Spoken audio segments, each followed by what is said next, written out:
On Thanksgiving morning, I woke up to a dead silent house. They had vanished. My entire family flew to a luxury beach without me. They deleted my contact, drained our shared accounts, and left the mortgage and all the utilities in my name. But I didn't shed a tear. I just opened my file cabinet, placed a thick binder on the desk, and began a cold legal plan. When they return, dinner won't be waiting. A lawsuit will. My name is Nora Whitfield. I'm 32 years old, and for the last 8 years, I've been a corporate paralegal at Mariner Apex Solutions. My life is built on rules, on statutes, on the predictable, logical flow of contracts and compliance. I don't like surprises. I woke up at 9 a.m. on Thanksgiving morning. That was the first mistake. The house was silent. Not quiet, the way a house is at dawn. This was a deep, pressurized, abnormal silence. I lay in bed for a moment, my eyes open, staring at the ceiling. My alarm hadn't gone off. I'd set it for 6 a.m., same as I had for every Thanksgiving for the last decade. 6 a.m. to get the 20-pound turkey in the brine, 6:30 to start chopping the celery and onions for the stuffing, 7 to get the coffee brewing before the chaos started. There was no coffee brewing, there was no smell of sage, there was no distant blare of the television, which my father, Graham, always turned on at full volume to critique the floats in the Macy's parade.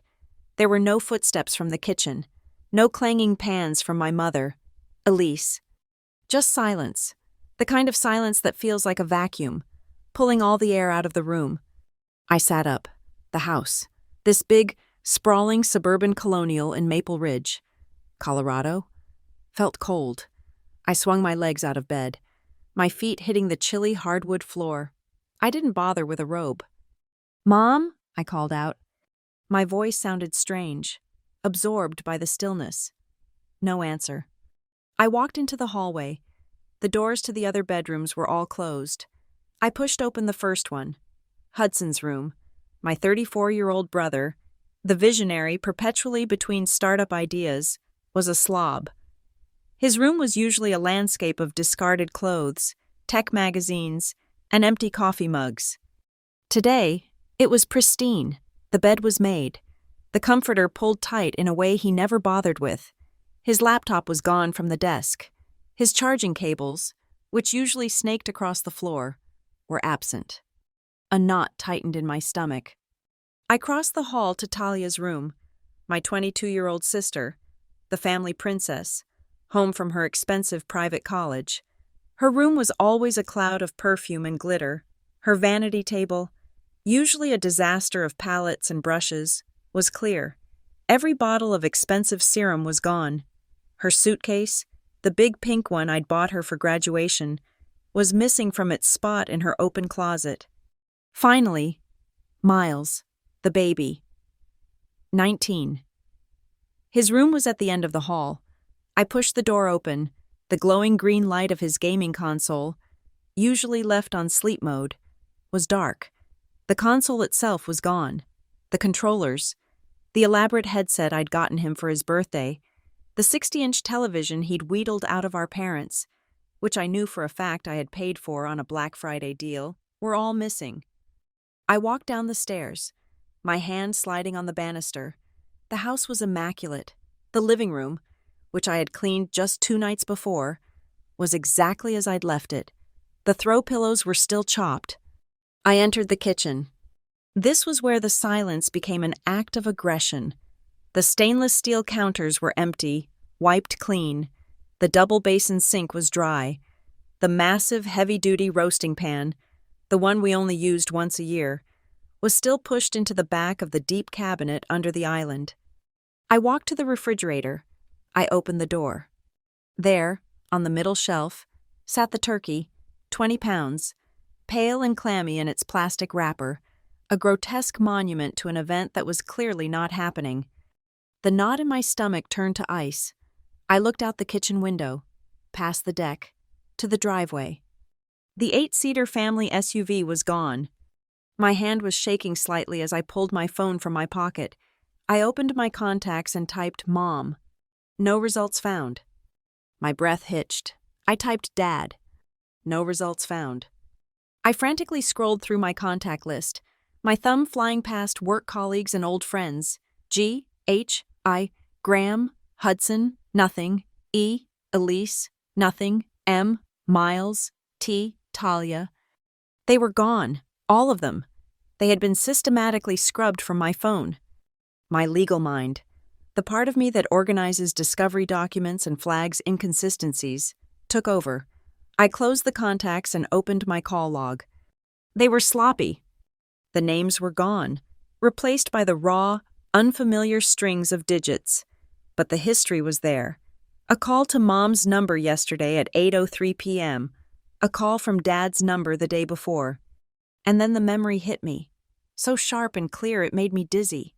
Last night, around 10 p.m., I was on the couch, finalizing a brief for work. Miles had come downstairs, smiling his easy, charming smile. "Hey, Nora," he'd said, holding up his own dark phone. "Mine's dead. Can I use yours for a sec? Just need to check the basketball scores." I hadn't even looked up. "Sure, honey. It's on the charger." He'd sat on the arm of the sofa, tapping away. I remembered hearing the soft click, click, click of the keyboard.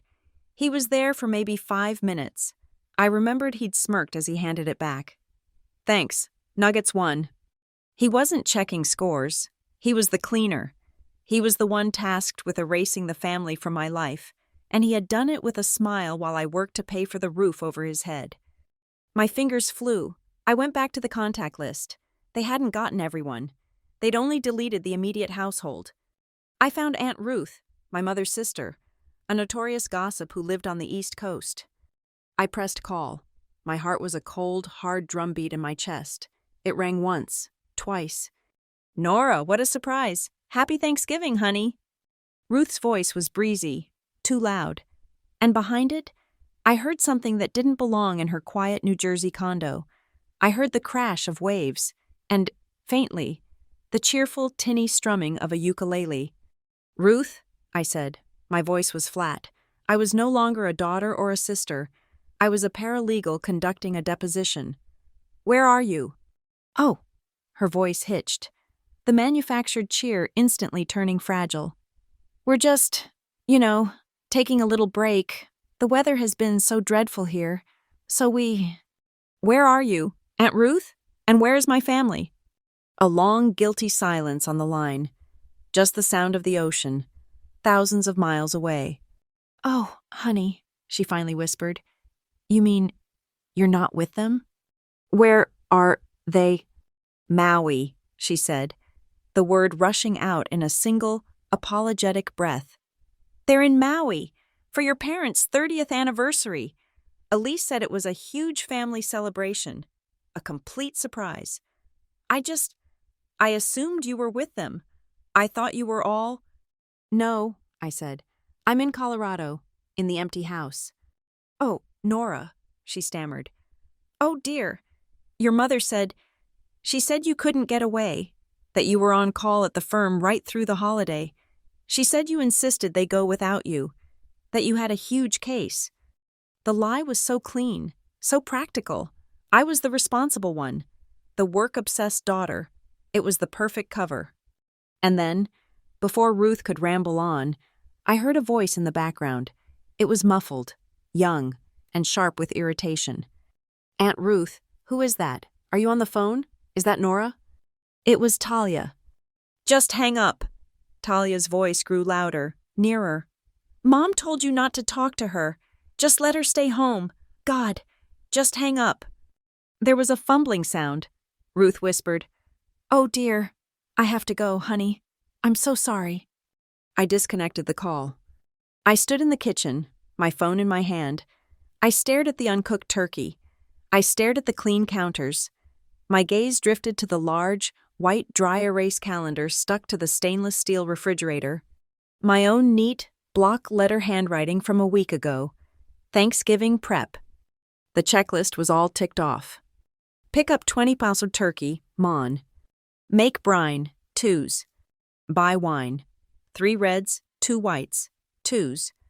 Deep clean guest bath, wed. And then, underneath my list, I saw a few additions in my father's lazy, looping script. Fill up SUV gas tank, wed night. Clean out living room for guests, twos. I had done both. I had filled the tank of the car they used to drive to the airport. I had cleaned the house they were abandoning, so it would be nice and tidy for whom? For the bank? The coldness in my stomach was now a clear, hard, diamond-bright rage. It wasn't the hot, screaming rage of a tantrum. It was the cold, patient rage of a contract being breached. My mind, that analytical paralegal brain, started running calculations.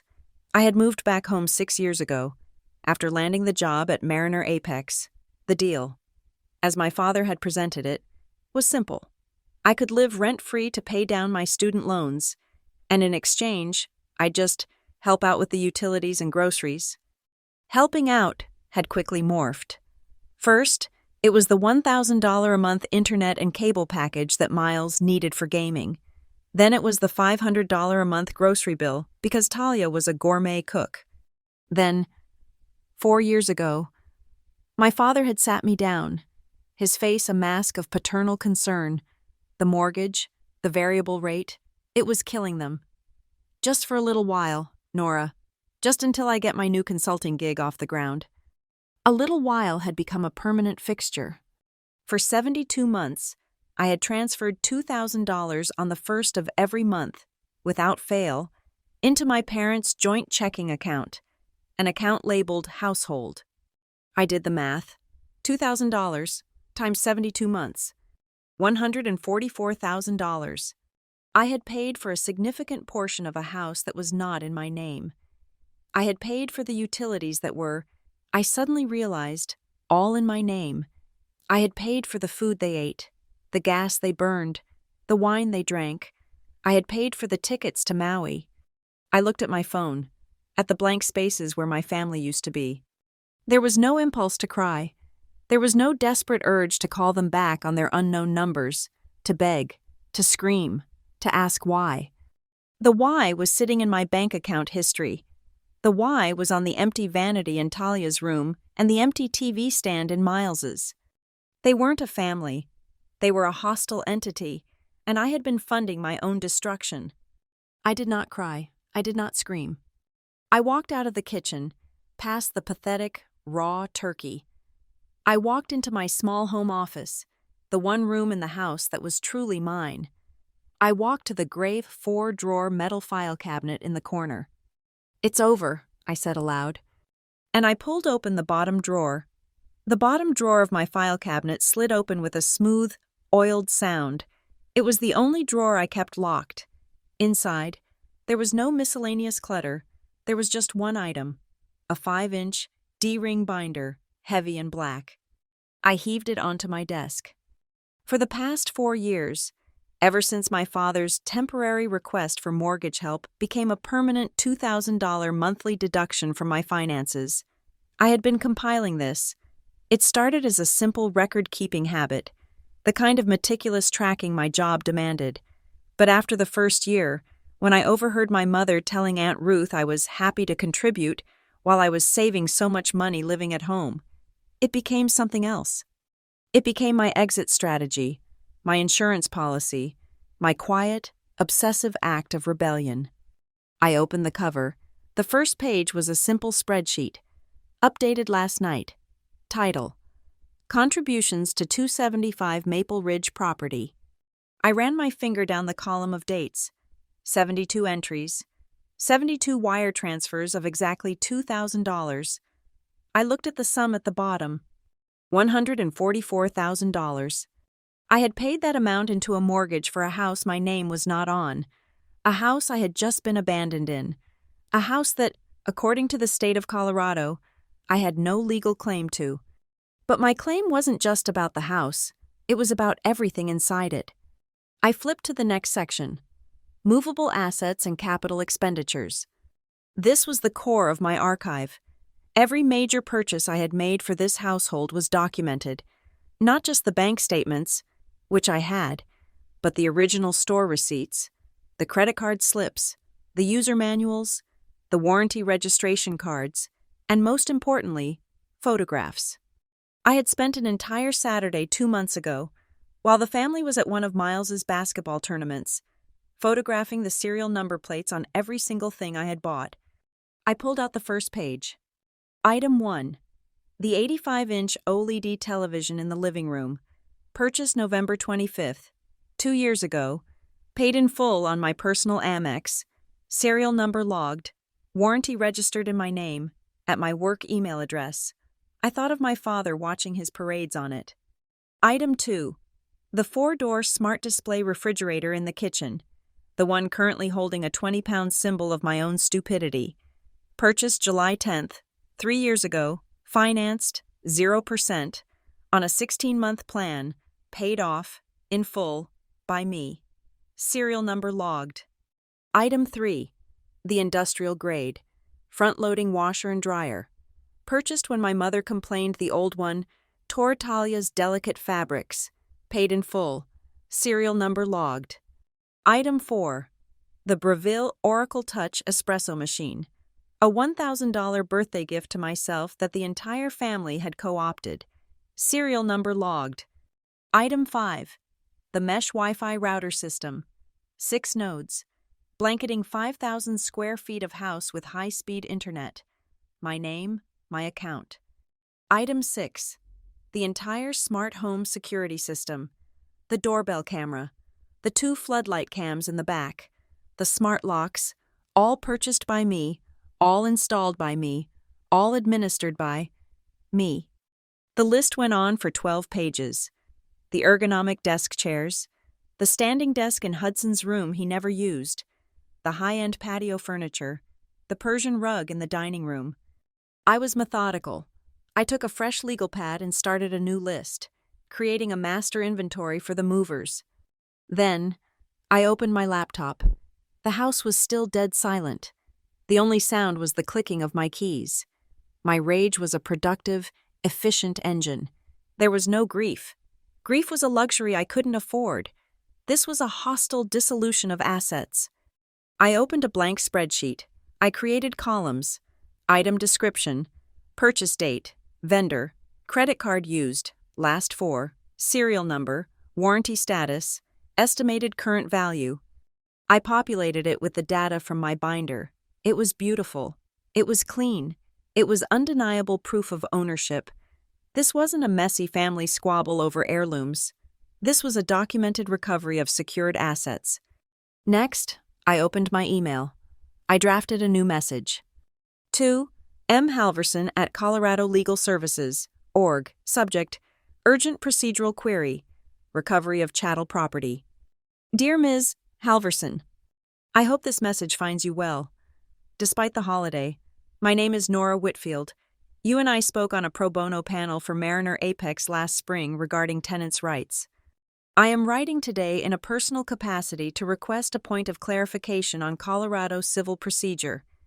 I am in a situation where I must immediately recover a significant amount of high-value movable property, appliances, electronics, furniture, from a residence. I am the sole documented owner of this property, with all original receipts, serial numbers, and warranty registrations in my name. The property is currently located in a home owned by third parties who are, at this moment, out of the country and unreachable. My question is purely procedural. Beyond hiring a bonded moving company and providing them with my documentation, what legal notices are required to prevent any subsequent claim of theft or unlawful removal? I am not in any physical danger. This is a civil matter. I am simply ensuring all my actions are legally sound before I proceed. Thank you for any guidance you can offer. I am prepared to retain your services privately if this moves beyond a simple recovery. Respectfully, Nora Whitfield, Corporate Paralegal, Mariner Apex Solutions. I didn't send it. It was Thanksgiving. Ms. Halverson, a sharp, no-nonsense woman who had dedicated her life to legal aid, deserved her holiday, but having it in my drafts folder clarified my next steps. I knew what she would say. She would tell me that possession is 9/10 of the law, but documentation is the other 10th. I opened a new tab.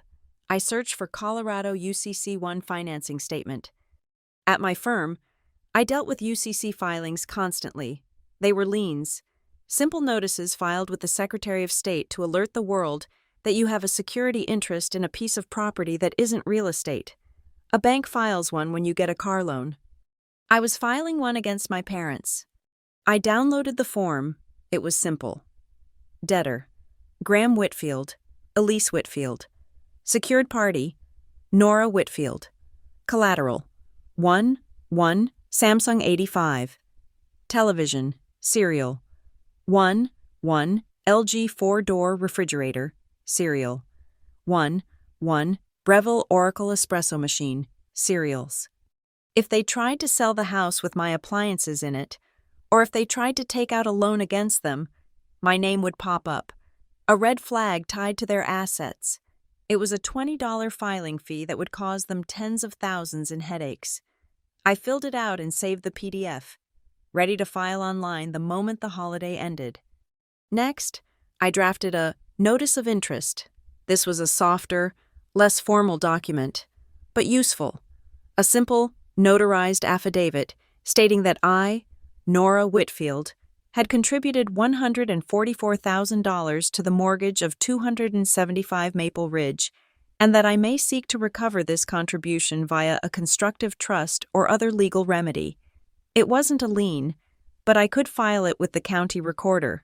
It would cloud the property's title, making it difficult for them to sell or refinance without addressing my claim. Another document saved to my desktop.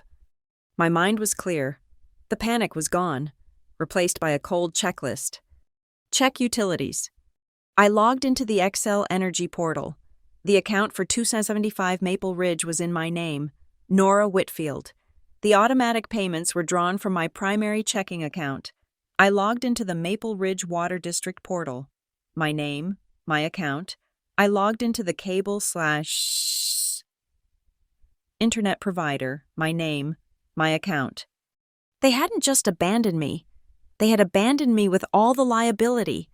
If this house flooded, if the pipes burst from the cold, if the power bill spiked, it was all coming back to me.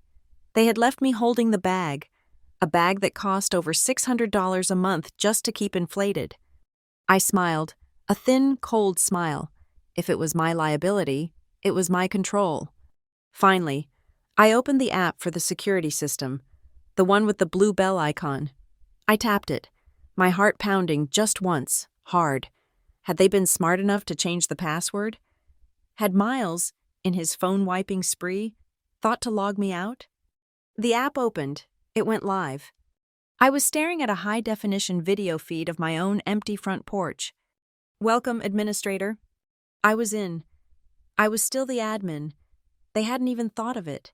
They were in Maui, but I was the gatekeeper. I could see every person who approached the house. I could speak through the loudspeaker.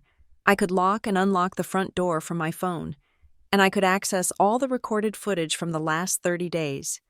I immediately went into the settings. User management, Elise Whitfield. Access level, shared, Graham Whitfield. Access level, shared, Hudson Whitfield. Access level, shared. I selected each name, and I tapped Remove User. I was now the only one with access to the cameras and locks of 275 Maple Ridge. My final step in this silent investigation, I took 2 USB drives from my desk drawer. I plugged one into my laptop. I created a folder, Project Exodus. Into it went the master spreadsheet of assets, the scanned receipts, the photos of the serial numbers, the draft email to Ms. Halverson, the completed UCC-1 form, the drafted notice of interest. I exported my utility bills for the past 24 months.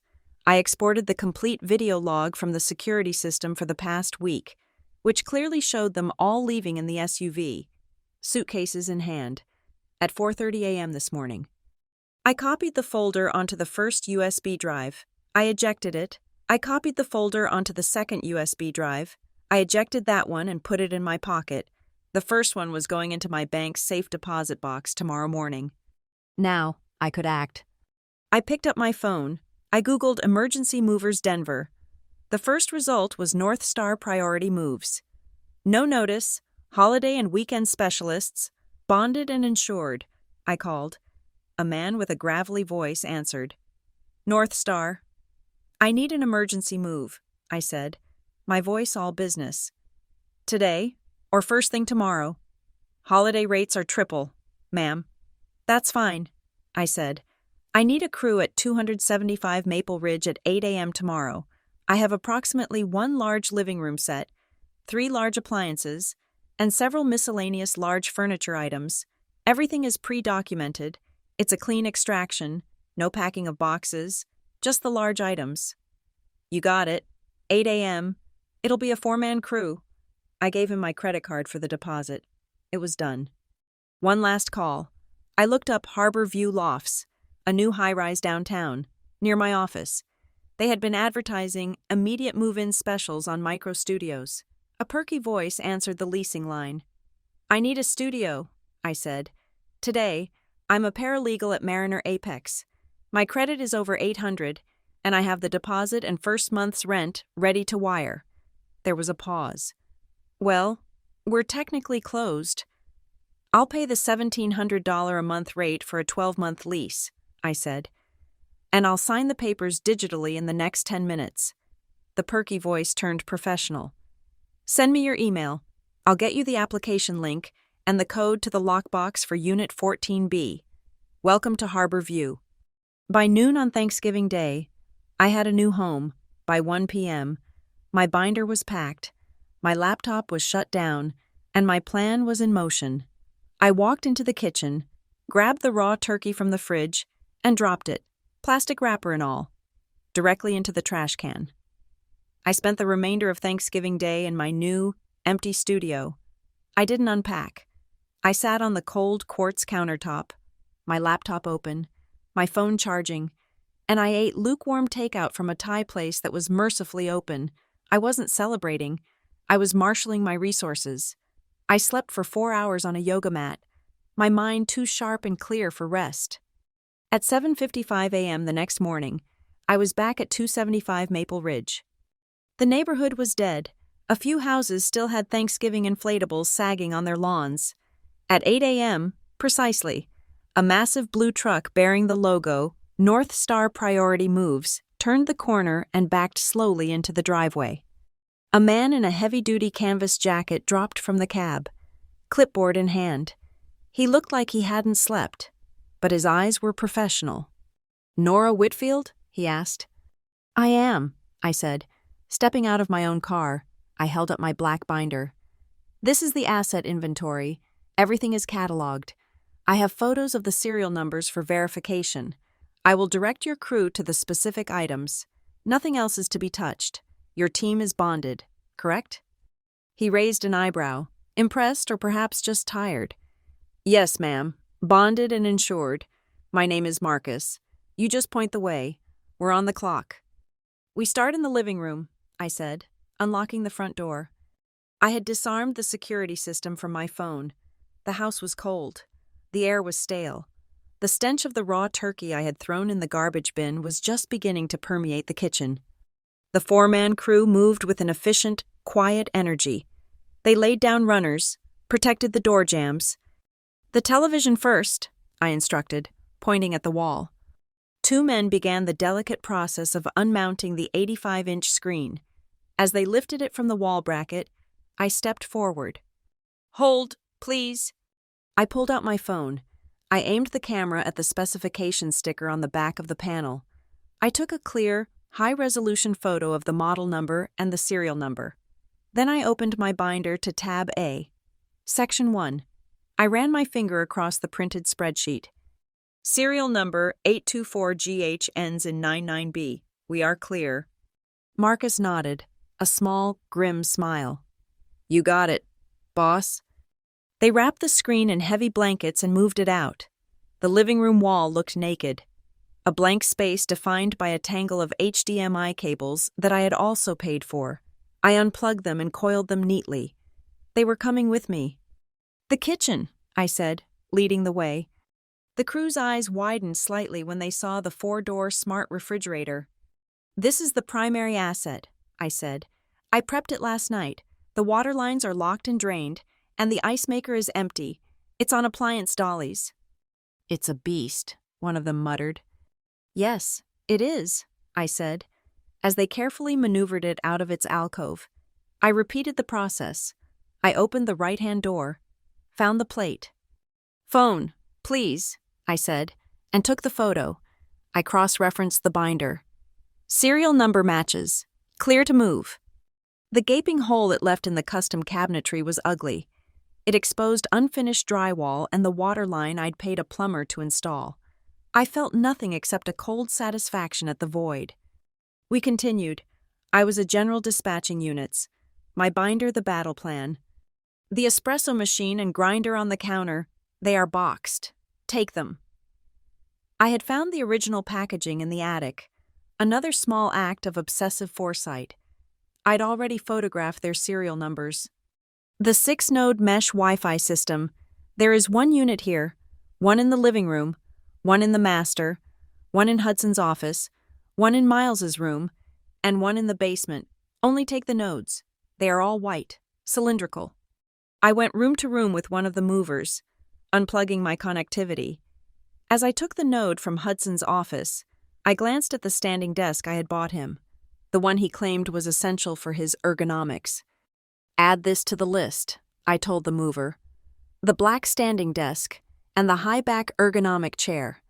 What about the computer? He asked, gesturing to the dusty monitor left behind. The computer is his, I said. The desk it sits on is mine. I did the same with the Persian rug in the dining room and the industrial capacity washer and dryer in the laundry room, verifying the serial numbers on both before the crew unplugged them. I was surgical. I left the beige microfiber sofas my parents had bought 15 years ago, the ones with the springs sagging in the middle. I left the scratched mahogany dining table where we'd eaten every hollow Thanksgiving meal. I left their beds, their dressers, their ancient dust-filled bookshelves. I left every photograph on the wall. This was not an act of spite. This was an act of legal hygiene. I was creating a bright, clear line. What was mine? What was theirs? There would be no ambiguity for a judge, no emotional claim they could make about sentimental value. I was only taking what the receipts in my binder proved I owned. While the crew made their final trips, loading the last of my assets onto the truck, I sat on the bare kitchen counter, the one that used to house my espresso machine. The house was hollow and echoing. I pulled out my phone. It was time for the administrative shutdown. I dialed my first number, XL Energy. Yes, I need to schedule a service cancellation, I said to the automated system, then to the human representative. Account holder, Nora Whitfield. Address, 275 Maple Ridge. When would you like the service to stop? The woman asked, her voice bored. I need to set the disconnection for 48 hours from now. Sunday, at noon. I was giving them a buffer, a chance. I could not be accused of creating an immediate hazard, of letting the pipes freeze in November. I was reasonable. I was giving them notice. And where would you like the final bill sent? I gave her the address to my new P.O. box. Next, the Maple Ridge Water District. Same script. 48 hours, please. Then, the cable and internet provider. This one was different. I need to terminate my account, I said.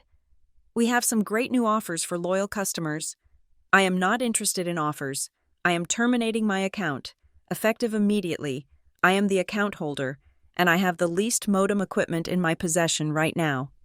But ma'am, the disconnection will be instant. That is the point, I said.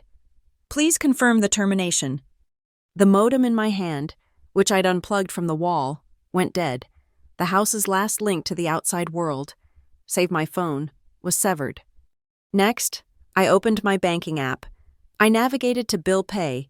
I found the recurring automatic transfer, the one labeled House Support.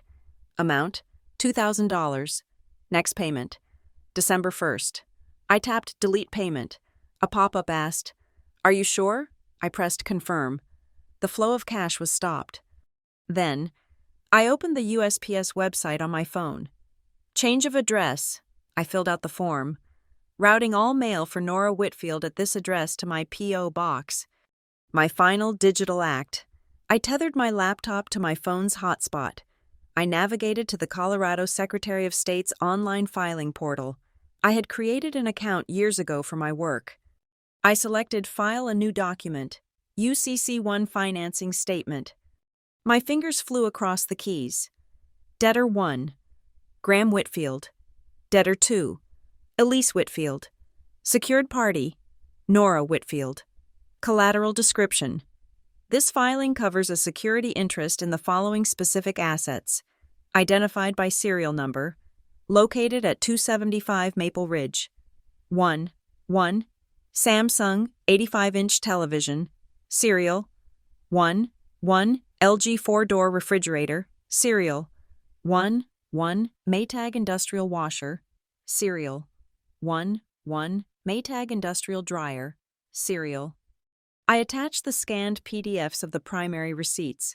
I paid the $20 filing fee with my credit card. I clicked Submit. A confirmation page appeared. Filing number 2025-7932, 1C. It was done. It was public record. My claim on those high-value assets was now secured, visible to any credit agency, bank, or title company that pulled my parents' names. Now for the notification. I opened my email. I composed a new message. To Graham's old consulting email address, Elise's personal Gmail. Subject: Assets at 275 Maple Ridge and Key handover. Dear Graham and Elise, this email is to confirm that as of 9:30 a.m. on November 28th, I have vacated the property at 275 Maple Ridge. I have recovered my personal movable assets, for which I hold sole proof of purchase. For your records, I have attached a comprehensive spreadsheet of the items removed. Please be advised that the utilities for the home, which are all registered in my name, are scheduled for disconnection. Power, Xcel Energy, will be disconnected within 48 hours, Sunday, November 30th. Water, Maple Ridge Water, will be disconnected in 48 hours, Sunday, November 30th. Internet, Comcast, has been disconnected, effective immediately. I recommend you establish new accounts in your own names as soon as possible to avoid interruption of service or damage to the home. I have left the most recent paper bills for your reference. I have stopped my monthly $2,000 contribution to the household account. I have left my primary house key on the kitchen counter. All future communication regarding this matter and any financial claims should be made in writing, preferably through legal counsel. Nora. I hit send. The house was empty. The crew was waiting by the truck, the invoice in Marcus's hand. One last thing, I said. I pulled out my phone and hit record on the video camera. I am starting a video walkthrough of the premises post-removal, I stated clearly, capturing the date and time. I walked through every single room. I filmed the walls where the TV had been, showing them clean and unscratched. I filmed the floor where the refrigerator had stood, showing the tiles intact. I filmed the empty spaces in Hudson's room, Miles's room, the laundry room. No damage to walls, no damage to floors, no damage to door jambs, I narrated in my flat, paralegal voice. I filmed the entire house, proving what I had left behind. The sofas, the beds, the dining table. I ended the video at the front door. Marcus, I said, pointing the camera at him, please state your name and that you are the crew lead for North Star. Marcus Vance, crew lead. Do you confirm that your crew removed only the items on the inventory list I provided? Yes, ma'am. Do you confirm that no damage was done to the property at 275 Maple Ridge during the removal? We were careful, no damage. It's a clean job, he confirmed. Thank you. I stopped the recording. I signed his invoice and handed him a $200 tip in cash. Thank you for your professionalism, he nodded. You take care, ma'am. The truck pulled away, taking with it the last 6 years of my life. I was alone in the echoing, cold house. I went to my small office one last time. My printer was still there. I logged into the utility portals again. I printed the disconnection notices and the final bills, which already showed a zero balance. I walked to the kitchen. I placed the stack of papers in the dead center of the island. I took my house key off my keychain. The metal was cold. I placed it deliberately on top of the utility bills. I walked to the front door, stepped out onto the porch, and pulled it shut. I pulled out my phone. I opened the security app. I watched the high-definition feed of my own hand pulling the door closed. I pressed the lock icon. The deadbolt slid home with a heavy, final thunk. I turned off the security system, logged out of my admin account, and walked to my car without looking back. The truck was gone. The silence in my new studio apartment was different from the silence in the Maple Ridge house. That silence had been an absence, a vacuum. This was a presence. It was the sound of steel and concrete, the sound of my own breathing, the sound of control. I had my assets. The truck was on its way to a secure storage unit I had rented, the one near my new P.O. box. I wouldn't move the items into my studio. It was too small. And more importantly, they were evidence. They were my secured collateral, and they would remain untouched in a climate-controlled unit until this was settled. The adrenaline of the physical move was fading, replaced by the cold, clear focus of the next phase. The appliances were phase 1. The house itself was phase 2. I sat on the floor of the empty apartment, my laptop tethered to my phone's hotspot. I couldn't put a lien on 275 Maple Ridge without a court judgment, and I was a long way from that. But I didn't need a lien to create a problem. I just needed to create a public record. I navigated to the county recorder's e-filing portal. It was an archaic system, but I knew it well. I uploaded the document I had drafted the night before. Notice of interest in real property. It was a simple, notarized affidavit. It stated that I, Nora Whitfield, had contributed $144,000 via documented monthly wire transfers toward the mortgage and upkeep of the property at 275 Maple Ridge, under a verbal agreement with the owners, Graham and Elise Whitfield. It stated that I intended to seek legal remedy, potentially through the imposition of a constructive trust, for the recovery of my contribution. I paid the $50 filing fee. The document was accepted and time-stamped. It wasn't a lien. It couldn't stop a sale, but it would attach itself to the property's title report. Any title insurance company, any bank, any potential buyer pulling a report on that house would see my name and my claim. It was a permanent, public cloud, a $50 landmine. Phase 2 was complete. Phase 3 was defense. My new apartment lease had, of course, required a credit check. I had received the automated alert from my credit monitoring service yesterday. It was this routine alert that sparked my next thought. I was meticulous about my finances, but I had been operating under the assumption that I was protecting my money from them. I had not considered that they might be protecting their lifestyle with me. I paid the $39.95 fee for an immediate, comprehensive 3-bureau report. I didn't just look at the score. I opened the full file: TransUnion, Equifax, Experian. My score was high, in the low 800s, as I expected, no late payments, low credit utilization, and then I scrolled down to recent inquiries. My heart stopped. There were the expected pulls: the one from Harbor View Lofts 2 days ago, the one from my car lease 2 years ago, and then one I did not recognize. Inquiry date: October 29th, 3 weeks ago. Creditor: First National Colorado Bank. Inquiry type: hard. I had never banked with First National. I had never applied for a loan there. My stomach dropped, the floor of the studio seeming to fall away.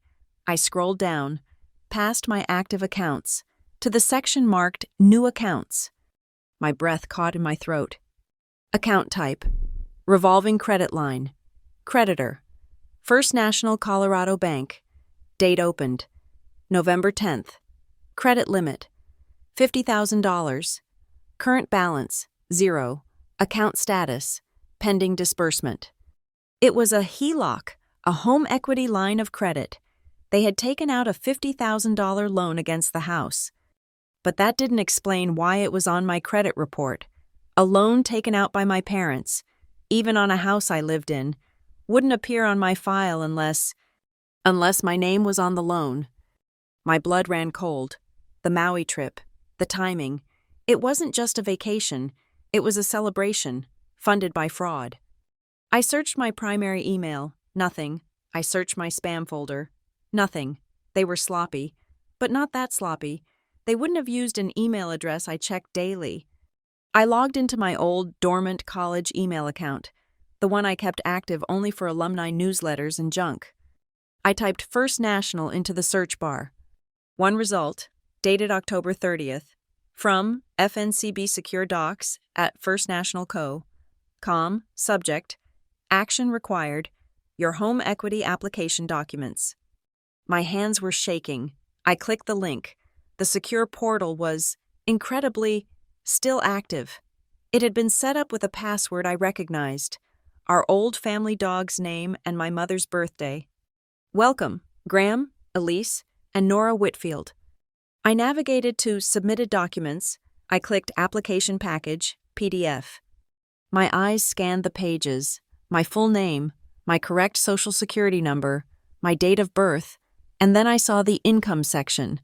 They had listed my correct salary from Mariner Apex, but they had also added $60,000 in freelance consulting income. They had inflated my income by more than 30% to qualify. And then I saw the last page, the signature block. Graham Whitfield, a digital scribble. Elise Whitfield, a digital scribble. Nora Whitfield. It was a forgery, a pathetic, lazy attempt, a crude, digitized scrawl that looked nothing like my neat, practiced signature. They had used my spotless credit, my verifiable income, and my identity as a co-guarantor to squeeze the last remaining equity out of the house. And the status? Pending disbursement. The loan was approved. The funds were sitting there, waiting for them to return from Maui and sign the final papers. I didn't scream. I didn't cry. I went to war. I picked up my phone. I dialed the main number for First National Colorado Bank. I navigated the phone tree until I got a human. Fraud Department. Now. I was transferred. First National Fraud and Identity Theft Services. This is David. My name is Nora Whitfield. I am calling to report active, confirmed identity theft on a pending home equity line of credit, account number. I read the number from the portal. This loan is fraudulent. I am a victim of identity theft, and you are to freeze all disbursements immediately. There was a stunned silence, then the click of typing. Ma'am, I see your name here as one of the primary applicants. That is correct. My signature was forged by the other two applicants, Graham and Elise Whitfield, my parents. That's a very serious allegation, ma'am. We will need you to file a police report and submit a notarized affidavit. It's already written, I said. I had been typing while on hold. I had an affidavit of identity theft open on my screen. I stated, under penalty of perjury, that I had never seen, signed, or authorized this application. I am emailing you the completed affidavit, a copy of my driver's license, and a scan of my real, notarized signature from my paralegal certification, which is on file with the state. I am doing this while I am on the phone with you. I expect confirmation that the account is frozen before I hang up. David, the bank agent, was silent for a full minute as my email arrived. Yes, I have it. The signatures. They do not match. At all. No, I said. They do not? I am placing an immediate administrative freeze on this account. No funds can be disbursed. It is now under formal investigation. Thank you, David, I said. You will be hearing from my lawyer. I hung up. The $50,000 pipeline was cut. Next, the credit bureaus. This was no longer about monitoring. This was about containment. I went to the Experian website. I paid for the service. Credit freeze. I went to TransUnion. Credit freeze. I went to Equifax. Credit freeze. In the span of 15 minutes, I had made my identity a fortress. No one could open a new line of credit in my name. Not my parents. Not even me. Without passing a multi-step verification process and using a unique PIN that I alone possessed. This had escalated. Abandonment was a civil matter, a moral failure. Forgery and bank fraud were felonies. I picked up my phone again. I dialed the Maple Ridge Police non-emergency line. I need to file a police report for identity theft. I gave the officer the details, my voice flat and cold. I gave him my name, my social security number. I told him my parents, Graham and Elise Whitfield, had used my information to apply for a loan without my knowledge. I gave him the loan application number and the name of the bank agent, David. I was given a case number. I wrote it down. My next call was to Ms. Halverson. I left a voicemail. Ms. Halverson, Nora Whitfield. Again, the situation has escalated significantly. It's no longer just a civil recovery matter. I have uncovered evidence of felony bank fraud and identity theft perpetrated by my parents. I have filed a police report. Case number 87492. I am retaining you as my counsel. Effective immediately. I am sending all documentation to your email now. I went back to my laptop. I created a new, encrypted cloud storage vault. I uploaded everything: the complete binder scans, the UCC-1 filing receipt, the notice of interest, filing receipt, the video I took of the undamaged house, the mover's invoice, the HELOC application PDF, the forged signature, highlighted, my affidavit, the police report number. I also logged back into the doorbell camera app one last time. I exported the complete access log for the past 30 days. It was a beautiful CSV file, a perfect timeline. Elise Whitfield logged in. Graham Whitfield logged in. Talia Whitfield logged in, and the video logs. Motion detected. Front door, November 27th, 4:31 a.m. I exported the high-definition footage of them all leaving in the dark, dragging their suitcases. I put all of it in the vault. I created a single, read-only access link and emailed it to Ms. Halverson.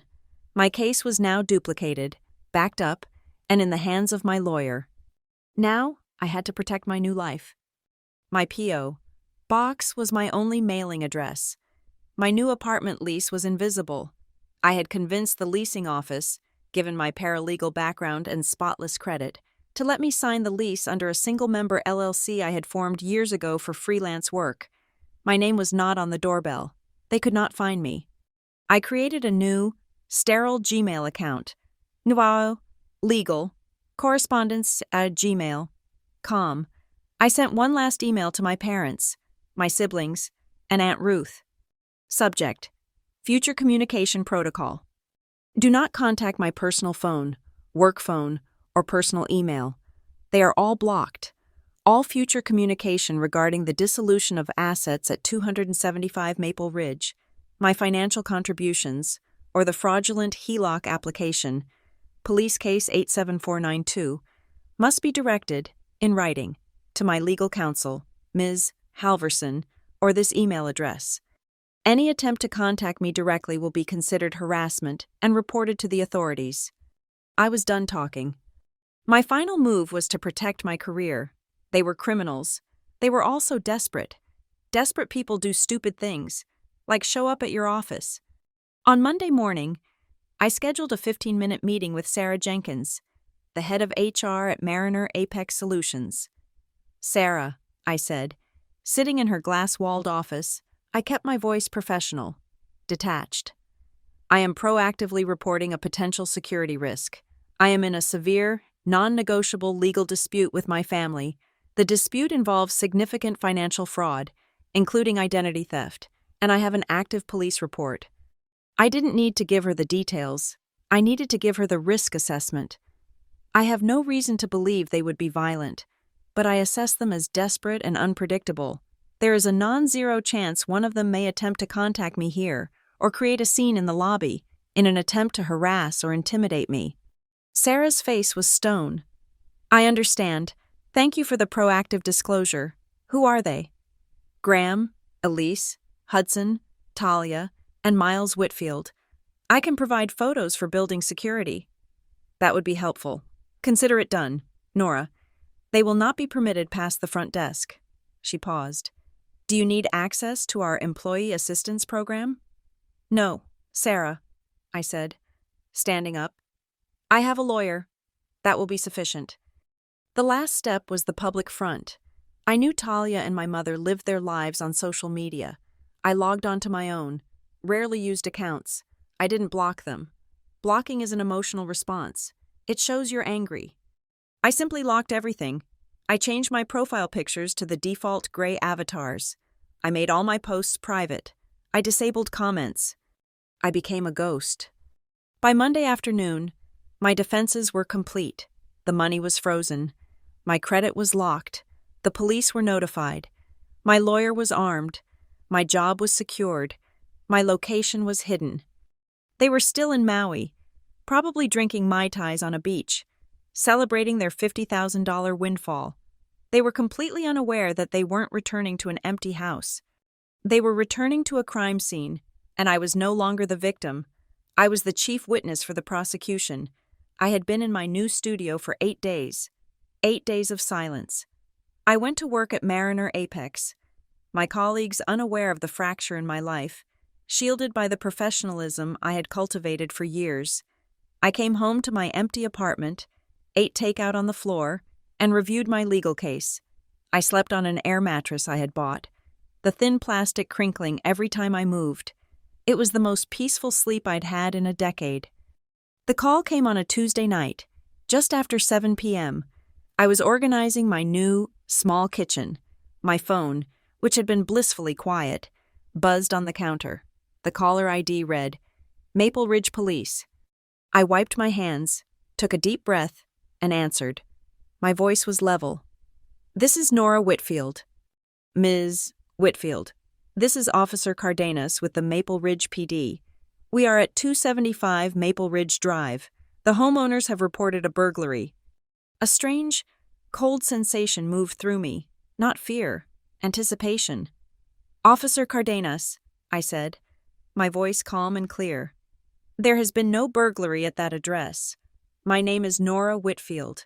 I am the former resident. The items removed were my personal property. There was a pause on the line. In the background, I could hear a high, keening sound. It was my mother, Elise. The sound of her performative grief was so familiar I almost smiled. Ma'am, the officer said, his voice strained. I have the homeowners here, Graham and Elise Whitfield. They returned from a trip and found the house. Well, they say it's been cleared out. They're claiming theft of televisions, appliances, furniture. Mrs. Whitfield is mentioning family heirlooms. Officer, I said, I can assure you I took no heirlooms. I took an 85-inch Samsung television, serial number 824GH99B. I took an LG Smart refrigerator, serial number 401KL327. I took a Maytag washer and dryer, a Breville espresso machine, and the mesh Wi-Fi system. I have the receipts, the credit card statements, the warranty registrations, and photos of the serial number plates for every single item. I also have a UCC-1 financing statement filed with the Secretary of State securing my interest in those specific appliances. The silence on the other end was profound. I had just translated this from a domestic disturbance into a complex civil documentation issue. I had given him serial numbers. Ma'am, he finally said, the homeowners are very insistent. They are claiming you had no right. I have the right of ownership, I interrupted, my voice hardening. I also have video of the professional, bonded movers I hired removing the items, with the crew chief confirming no damage was done to the property. This is a civil matter, officer, not a criminal one. I documented the removal specifically to avoid this exact call. I heard him sigh. I heard muffled shouting. I recognized my father's booming, indignant tone. Tell her. Just get her. Unacceptable. Ms. Whitfield, Cardenas said. Mr. Whitfield is demanding you return to the property immediately to, quote, face them. I laughed. A short, sharp, dry sound. Absolutely not. The homeowners are hostile. They recently committed felony bank fraud using my identity, for which I have already filed a police report. Case number 87492. You should be able to look it up. I will not be meeting with them, ever, without my lawyer present. This changed the entire conversation. A prior report? He asked. Correct. Now, I am happy to cooperate with you. Officer, I will provide you, and only you, with the full documentation proving my ownership. I am at my new residence. I will text you the address. You can come here, review the files, and you will see this is a baseless report. And the homeowners? He asked. The homeowners can wait at their cold, dark house, I said. I assume they've discovered the utilities are disconnected. I sent them notice of that, as well. I hung up and texted him the address to Harborview Lofts. I did not give him my unit number. I told him to call from the lobby. I had 20 minutes. I pulled the black binder from its new spot in my closet. I plugged in my new, modest coffee maker. I set out 2 clean mugs. When my phone buzzed with the call from the lobby, I was ready. I'm sending 2 officers up, Cardenas said. We're meeting you, the homeowners. They're following us. They demanded to know where we were going. I did not tell them the address, but they're in their car behind us. We'll have security stop them in the lobby. The dark comedy of it, they were so desperate, so sure of their victimhood, that they were literally chasing a police car across town. Thank you, officer. I'll see you in a moment. 2 officers, Cardenas and a tall, silent woman named Officer Byrne, stepped out of the elevator. My studio apartment was sparse, clean, and smelled of fresh paint and coffee. Ms. Whitfield? Cardenas asked. Yes, please. Come in? Coffee? No, thank you, ma'am, Byrne said. They looked uncomfortable. They were expecting a hysterical family fight. They had walked into a deposition. Please, I said, gesturing to my small dining table. Sit. I did not sit. I stood, and I placed the 5-inch thick binder on the table between them. Officer Cardenas, Officer Byrne, welcome. As I stated on the phone, this was not a burglary. It was a planned, documented asset recovery. I opened the binder. Tab A, I said, is the master inventory. You will see every item I removed. Cross-referenced by room. I flipped the page. Tab B contains the purchase receipts for every item. You will note they are all on my personal credit cards. In my name, I flipped the page. Tab C contains the photographs I took of every single serial number plate. For example, here's the photo of the serial number on the 85-inch television, and here, I tapped the corresponding receipt, is the matching serial number on the Best Buy bill of sale. Cardenas leaned in. He looked at the photo. He looked at the receipt. He looked back at his partner. Byrne was already looking at the next item, the refrigerator. I've got a match on the fridge, too, Byrne muttered. If you'll turn to tab D, I continued, my voice the same monotone I used for client briefings. You will see the filed copy of my UCC-1 financing statement with the Colorado Secretary of State, dated last Friday, which publicly secures my ownership claim on the 3 most valuable appliances, making it impossible for the homeowners to sell them or claim them as assets. Cardenas sat back, blowing out a breath. Ma'am, you're a paralegal or something, aren't you? Something like that, I said. And finally, Tab E is the police report number for the $50,000 fraudulent home equity loan they took out in my name, which, I suspect, is how they paid for the vacation they just returned from. Officer Byrne shook her head slowly. Okay, she said, standing up. This is crystal clear. This is a civil matter. It's the most organized civil matter I've ever seen, but it's civil. Our hands are off. You've proven ownership. As far as the Maple Ridge PD is concerned, there was no theft. Thank you, officer, I said. Just then, my phone, which I had wired to the building's intercom system, buzzed. It was the front desk. Ms. Whitfield? The security guard's voice was tight. I have 2 officers here, but there are 3 other people in the lobby, a man and 2 women. They're shouting your name. They say you're a thief. I looked at Cardenas. He had the decency to look embarrassed. That would be them, he said. They must have followed us. Officer, I said, this is my private residence. They are not welcome here. They are trespassing. I am asking you to have them removed." Cardenas nodded. He spoke into his shoulder radio. "Cardenas to lobby. Hold the Whitfield parties at the desk. Byrne and I are coming down. Advise them they are on private property and need to leave. Now." He turned to me. "We'll handle this. Ms. Whitfield, you should stay up here and lock your door." "Thank you, officer," I said. I handed him a business card with my new email and P.O. box. "For your report." They left.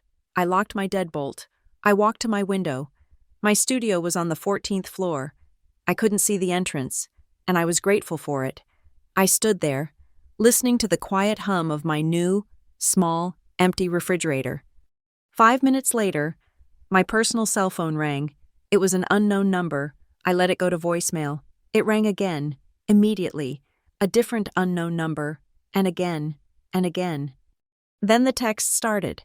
They were from my mother's number. She must have gotten a new SIM card. "Nora, how could you do this to us? How? We came home and everything is gone. The house is freezing. The power is off. You did this. Your father is heartbroken. You stole from us. Talia is crying. You took her television." I had not. I took Miles's television. The one I paid for. Talia's was still there. "Nora, please, we're your family. We're in the lobby. The police are threatening to arrest us. Please come down. We can fix this. You have destroyed this family. After everything we gave you. I love you. Please, Nora, just answer me. You're scaring me. This isn't you." I read each text. I felt no anger, no sadness. I simply saw each one as a new exhibit. I took a screenshot of every single message. I compiled them into a single PDF document. I opened my email and attached the file. To M. Halverson at coloradolegalservices.org. Subject: Harassment log entry. 1. Text messages. My work was interrupted by a notification from Facebook. Talia had tagged me. I opened the app. It was a public post, a dark, blurry photo of the empty living room wall. The caption read, "This is what happens when you trust a snake. Some people are so ungrateful they would rather steal from their own family and leave them in the cold than see them happy. You know who you are. You will get what's coming to you. You can't hide from karma. Nora Whitfield." My name. She had used my full name. This was not just harassment. This was public defamation. I took a full-page screenshot of the post, including the comments section, which was already filling up with her friends saying, "Oh my God, Talia, what happened?" I compiled it into a PDF. To M. Hallerson at coloradolegalservices.org. Subject: Harassment log entry. 2. Public defamation. I shut my laptop. The police were gone. The lobby was quiet. My family was, for now, gone. They had come home to the consequences I had prepared for them. They had called the police, expecting to find a tearful, repentant daughter they could bully back into submission. They had found, instead, a locked door, a cold binder, and a UCC-1 filing.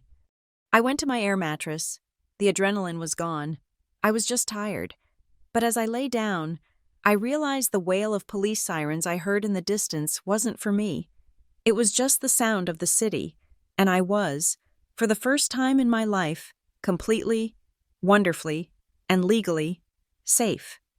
Their next move was exactly what I expected. It was the only move they had left. 2 weeks after they had been turned away from my lobby, a uniformed county sheriff served me with papers at my office. He did it quietly, handing me the envelope in the HR reception area. Just as I had instructed security to arrange, Sarah Jenkins, our head of HR, stood by to ensure it was professional. It was. The envelope contained a summons to the Jefferson County Small Claims Court. Graham and Elise Whitfield, as plaintiffs, were suing Nora Whitfield, defendant, for the maximum allowable amount, $5,000. The reason for claims section was a masterpiece of misguided fiction. Theft of family property, estimated value, $3,500, intentional infliction of emotional distress, $1,500, willful destruction of property by cutting utilities. They had filed the suit themselves, without a lawyer. The cheap, carbon copy triplicate form was filled out in my mother's frantic, looping cursive. I looked at the court date. It was in 10 days. Ms. Halverson had, of course, offered to handle it. This is frivolous. Nora, it's sanctionable. I can file a motion to dismiss and countersue for harassment and your legal fees.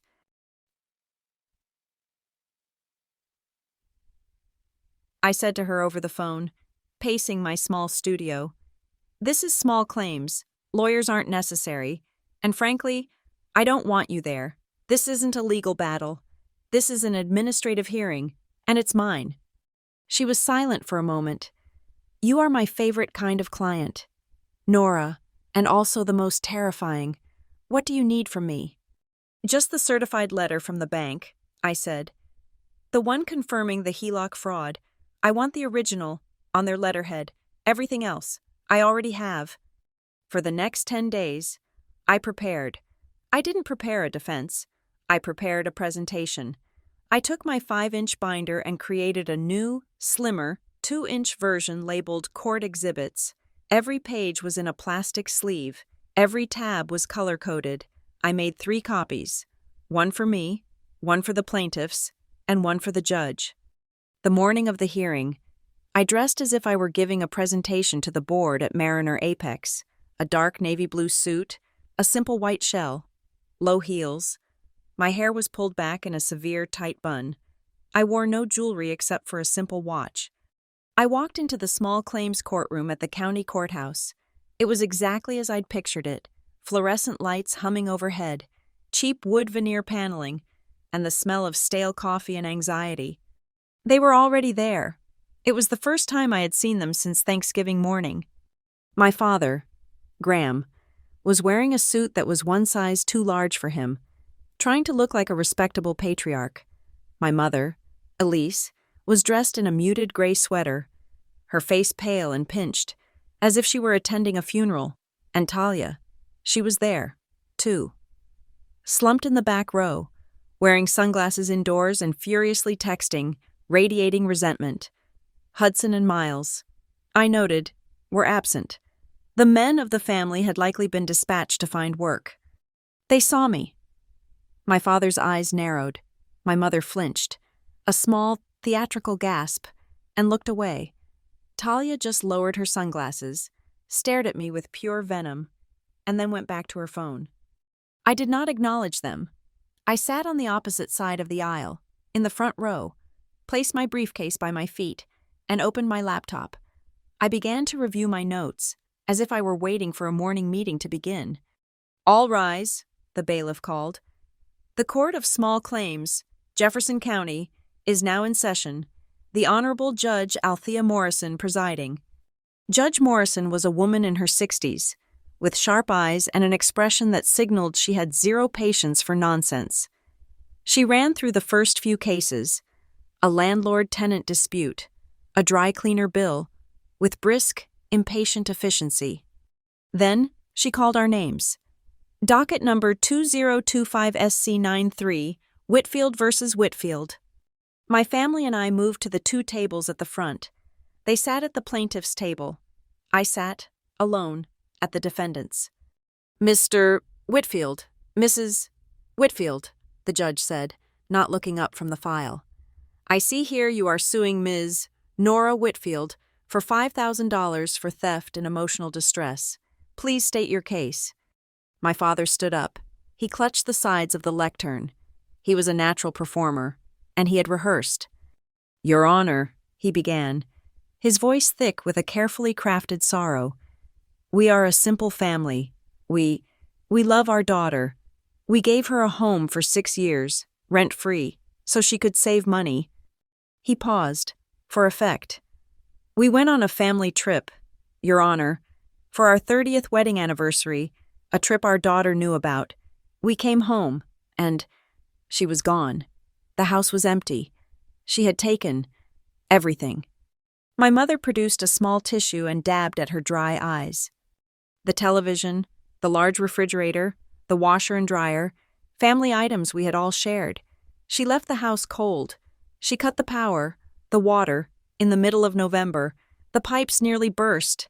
It was malicious, Your Honor. We came home to a dark, freezing house. We were terrified. We thought we had been robbed. He warmed to his theme. We called the police. We found out she did it. Our own daughter. The emotional distress. It's been unbearable. We are asking for $5,000. It's the maximum. It doesn't even cover the value of what she stole or the pain she caused us. He sat down, looking satisfied. He had painted a perfect picture of a heartless, ungrateful child. Judge Morrison looked at him, then at my mother, then at the file. She sighed. Ms. Nora Whitfield, your response. I stood. I picked up my 3 binders. I placed one in front of the judge. I handed one to my father, who took it with a confused look. Good morning, Your Honor, I said, my voice clear and steady, projecting to the back of the small room. My name is Nora Whitfield. I am the defendant. I will be brief, and I will be factual. This lawsuit is not just frivolous. It is a fraudulent and malicious filing, and I will prove it. My father started to rise. Now, see here. Mr. Whitfield, you will be silent, Judge Morrison snapped. It is her turn. Proceed. Miss Whitfield. I returned to my table and opened my own binder. Your Honor, the plaintiffs have made 3 claims. I will address each one with documentation. First, the claim of theft. If you will turn to tab A in your binder. The judge flipped the page. My father fumbled with his. Tab A is the master inventory of the only items I removed from the property. If you turn to tab B, you will see the corresponding itemized receipts for every single item on that list.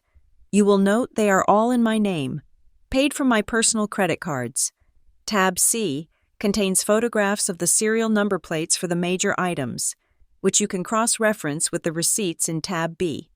Judge Morrison was silent. She was reading. She was cross-referencing.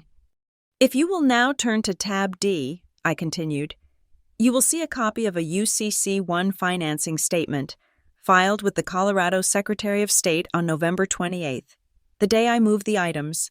This document publicly secures my legal, financial interest in those assets. This was not theft, Your Honor.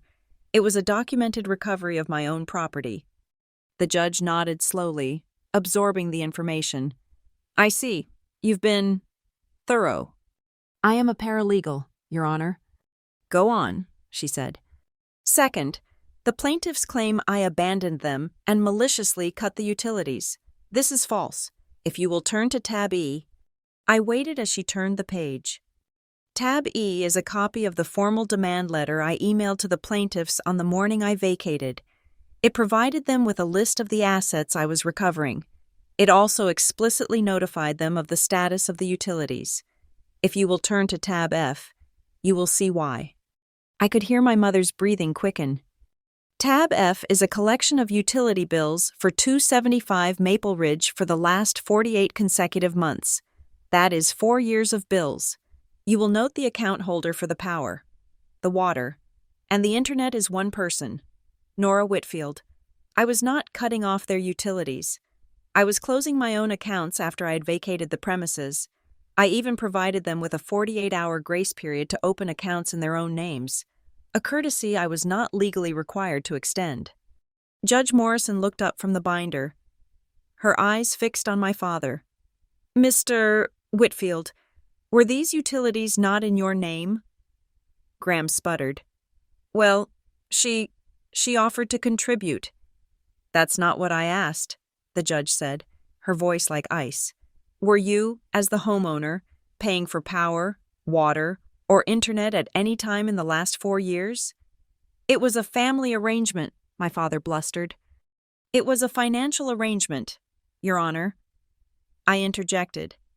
If you will turn to tab G, this is a spreadsheet documenting 72 consecutive monthly wire transfers, starting 6 years ago, from my bank account to the plaintiff's joint account, the total contribution to their mortgage and household, for which I have no equity, is $144,000. There was a sharp intake of breath from the row behind me. Talia. Judge Morrison looked at the spreadsheet, then at me, then at my parents. Her expression was hardening. And finally, Your Honor, the plaintiff's claim for emotional distress. This is the most offensive part of this filing. I paused, letting the silence hang. This lawsuit is an act of retaliation. It was filed for one reason, because I stopped them from committing a felony using my identity. My mother made a sound, a small, strangled cry. "Objection!" my father yelled. "She's lying. This has nothing to do with—" "Mr. Whitfield, I am warning you." The judge slammed her hand on the desk.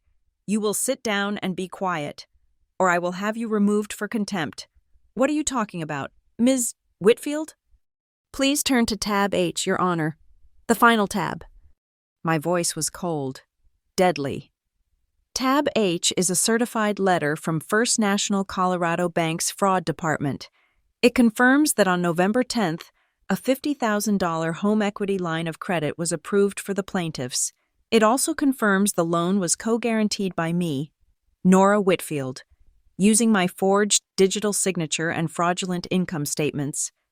My mother, Elise, went the color of ash. Her hand flew to her mouth. "The bank confirms," I continued, "that this loan was frozen and subsequently canceled upon my filing of an affidavit of identity theft and a formal police report, case number 87492.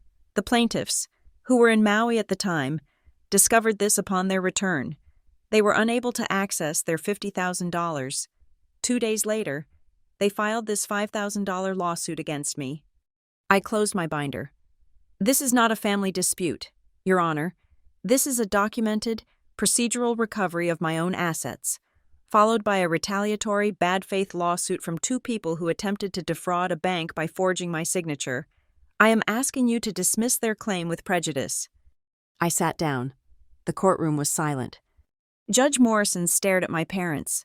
My father looked like he had been struck. My mother was visibly shaking. The judge slowly closed the binder. "Mr. Whitfield, Mrs. Whitfield," she said, her voice low and dangerous. "I am dismissing this case, with prejudice, which means you can never, ever file it again." She leaned forward. "This is the most organized, well-documented small claims defense I have ever seen, and it reveals a truly disturbing set of facts. You have wasted this court's time. You have abused the small claims process to harass your daughter, who, based on this evidence, has been funding your lifestyle for 6 years. She pointed a finger at my father. "I am warning you.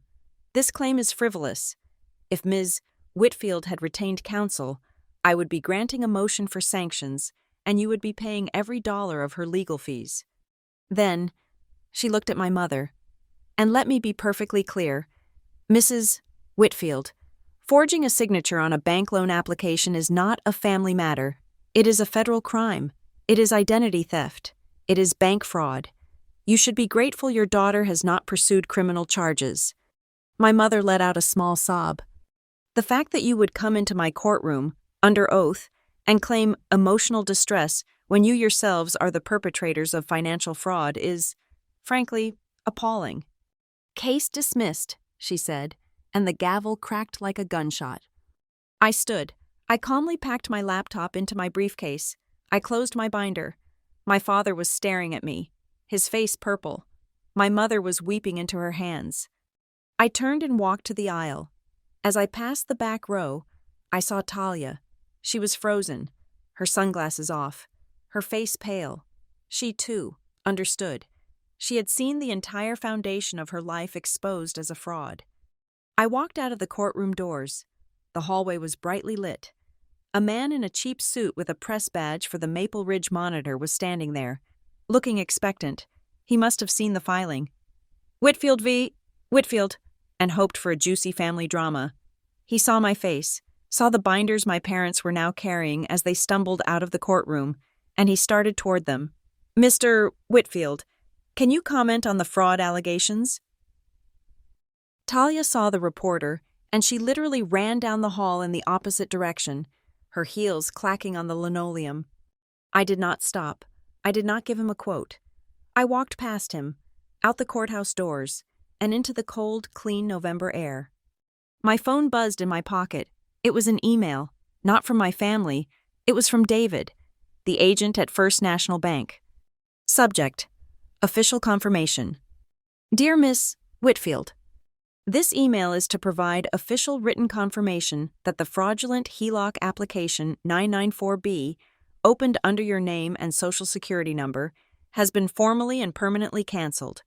Our investigation is closed, and the hard inquiry has been removed from your credit file. We have placed a permanent note of caution on the profiles of Graham and Elise Whitfield. We thank you for your prompt action and cooperation. I archived the email. I had won, but it didn't feel like a victory. It felt like a closing, a file being moved from active to closed. I had taken their story of lies and, using the simple power of receipts and rules, I had replaced it with the truth, and the truth had set me free. The courtroom hearing was not a conclusion. It was a catalyst. I had presented the facts, and the facts had consequences that rippled far beyond that small, fluorescent-lit room. My family had built their entire lifestyle on a foundation of my income, my credit, and my compliance. I had just surgically removed all three. Their world was a house of cards, and I had just pulled out the ace of spades. The 1st of December arrived, 11 days after the hearing. It was the first day of the month in 6 years that $2,000 did not automatically transfer from my checking account to the Whitfield household account. I knew their mortgage payment was due on the 5th. I pictured my father, Graham, logging into his account, expecting my contribution to be there, and finding only a gaping hole. The first consequence was silence. The second was the inevitable: clumsy scramble to replace the systems I had managed for them. A week later, a piece of mail arrived at my welcome box. It had been forwarded from 275 Maple Ridge. It was a final disconnection notice from Xcel Energy, addressed to me, but it was just an administrative closure of my old account. Tucked inside, however, was a separate flyer. It was an advertisement. Just moved? Need new service? High-risk deposits of up to $600 may apply for accounts with a history of disconnection. I smiled. I pictured my father, a man who hadn't managed a utility bill in 15 years, having to call Xcel. I pictured him sputtering with indignation when the representative informed him that, given the interruption of service at the address, they would require a $600 cash deposit to turn the lights and heat back on. The same would be true for the water. That was over $1,000 they didn't have, just to keep the house habitable. Then, there was the internet, the artery for my siblings' lives. I had been paying for a 1 gigabit fiber optic line, the essential tool for Hudson's startup and Miles's gaming. That service was not just disconnected. I had terminated my account. They couldn't just restart it.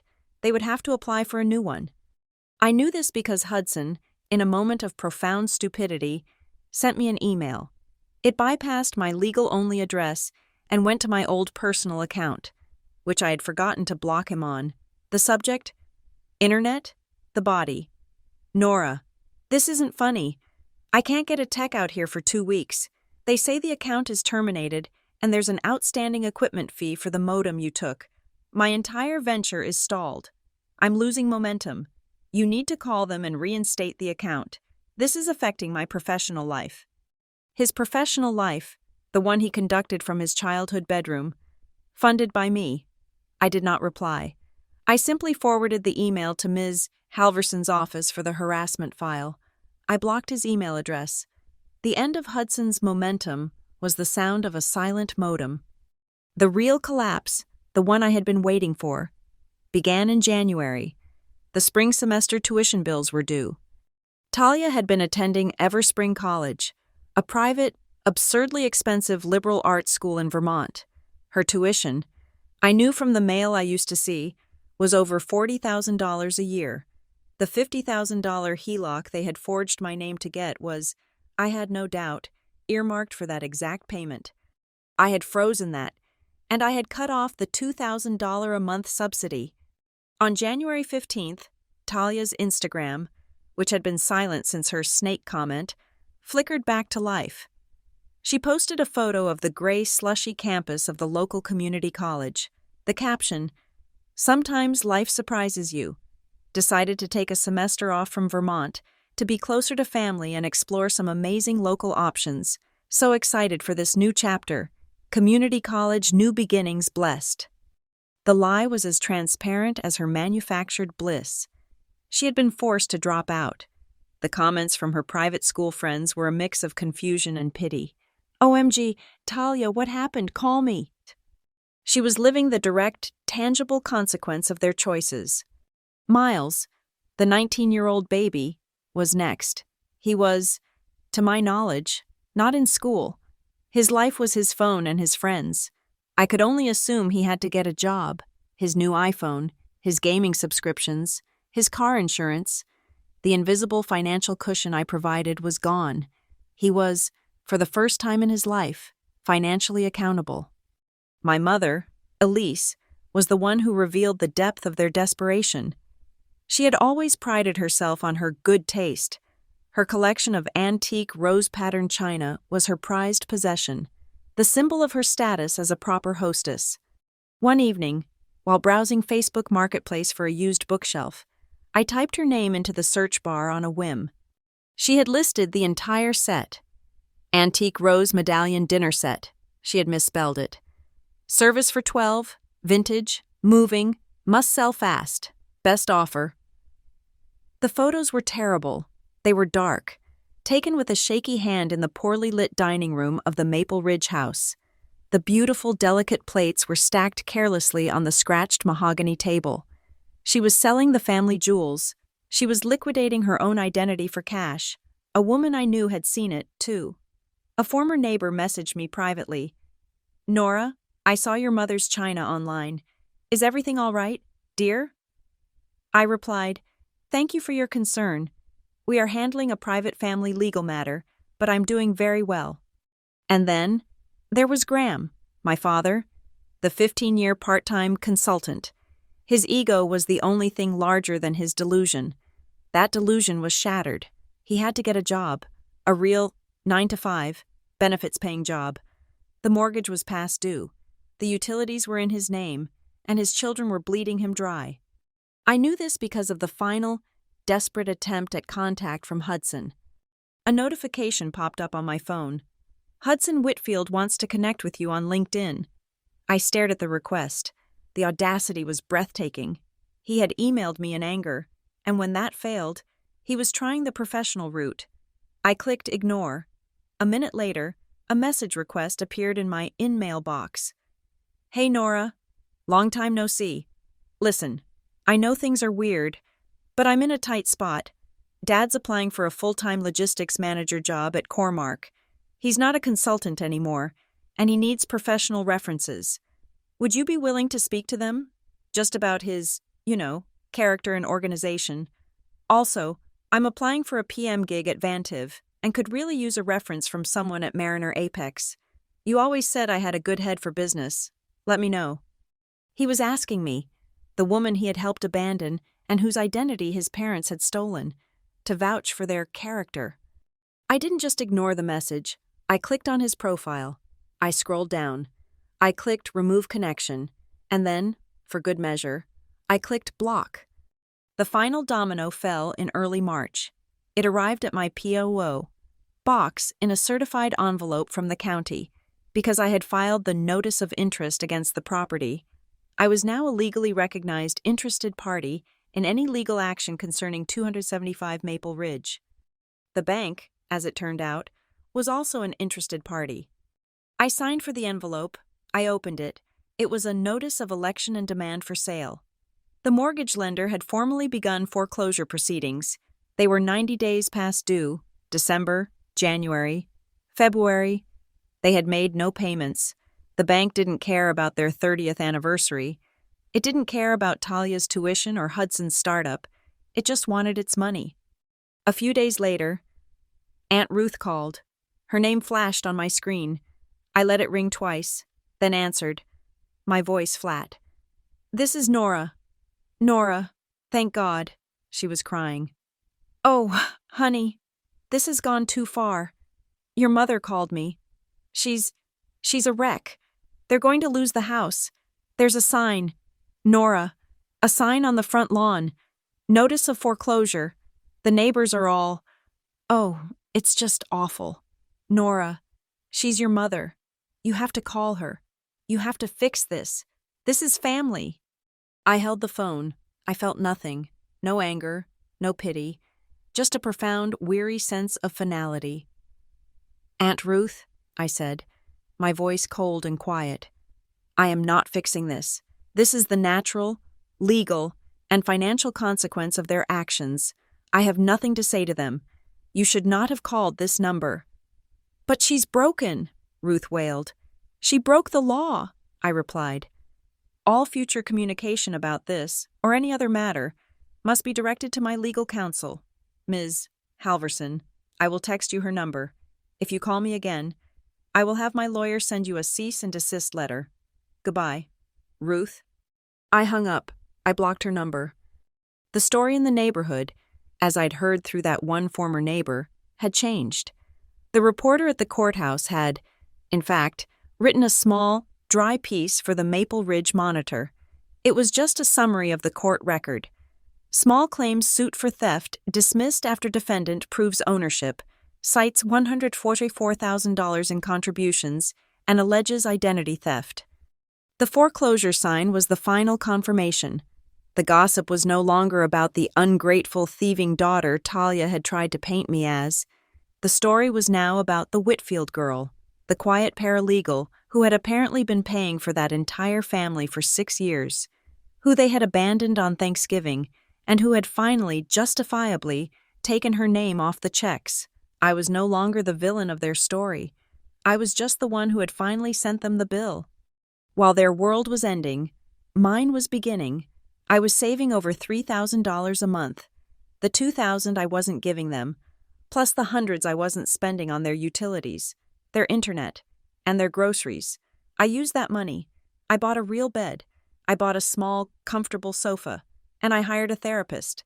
I saw her twice a week. We talked about boundaries. We talked about guilt. We talked about the difference between a family and a system of mutual obligation based on financial emotional blackmail. I was learning to build a new life, one whose foundation was not on my father's mortgage, but on my own. Solid ground. The foreclosure was just paperwork. The real work was in my small studio, in the quiet, and in the slow, difficult process of drawing a line around myself so thick that no one could ever cross it again. I had been living my new life for 4 months. The foreclosure notice on the Maple Ridge house had been the last punctuation mark on a dead sentence. My therapy was progressing. I was learning the language of boundaries.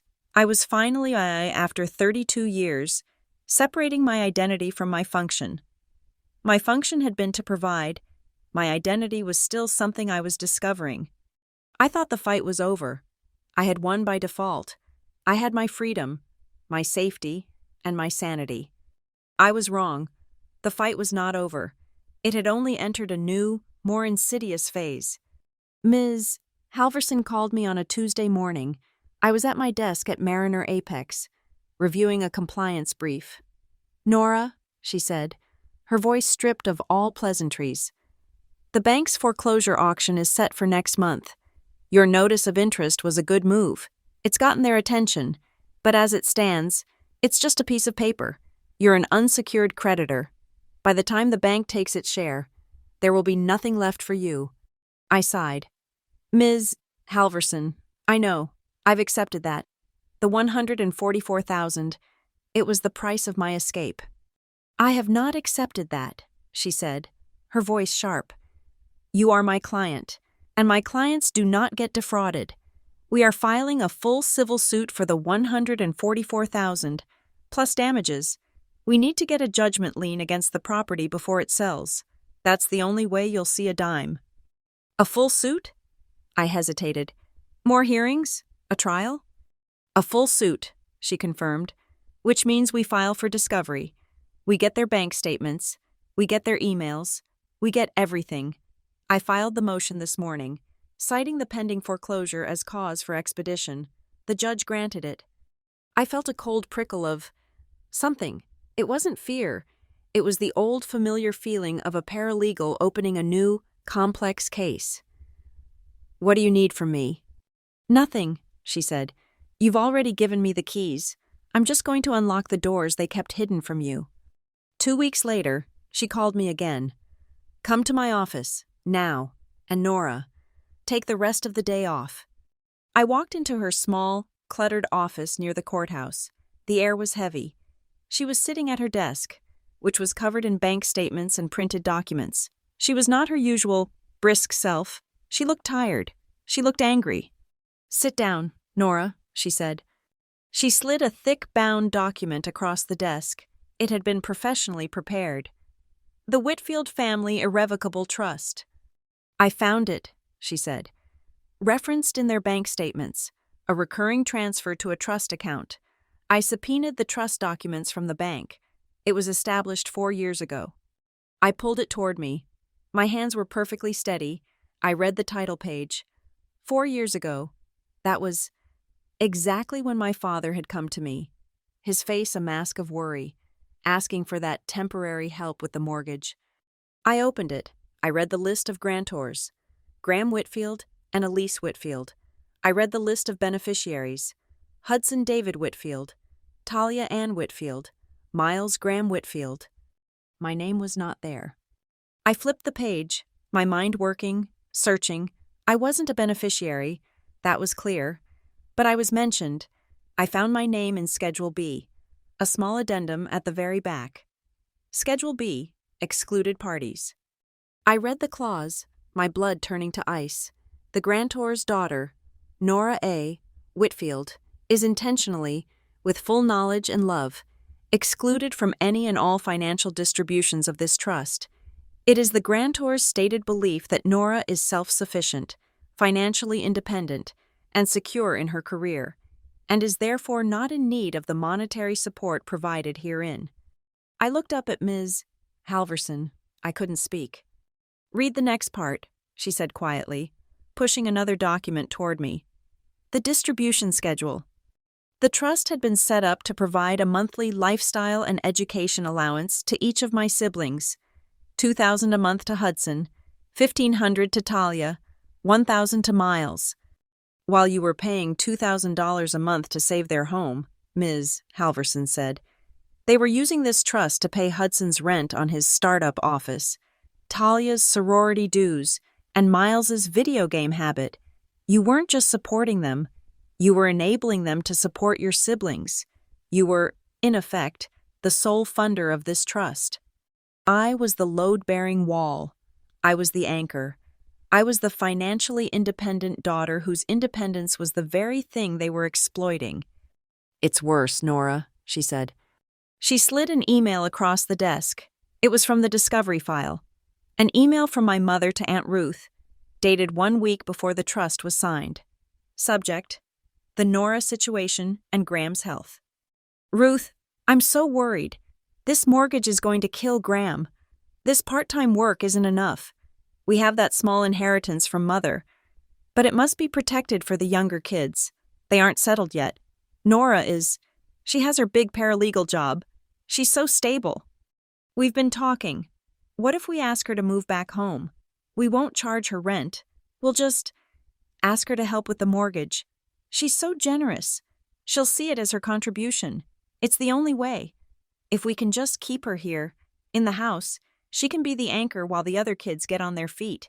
It's the only way to protect the trust fund for them." I read the words. Keep her here. Be the anchor. It was a plan.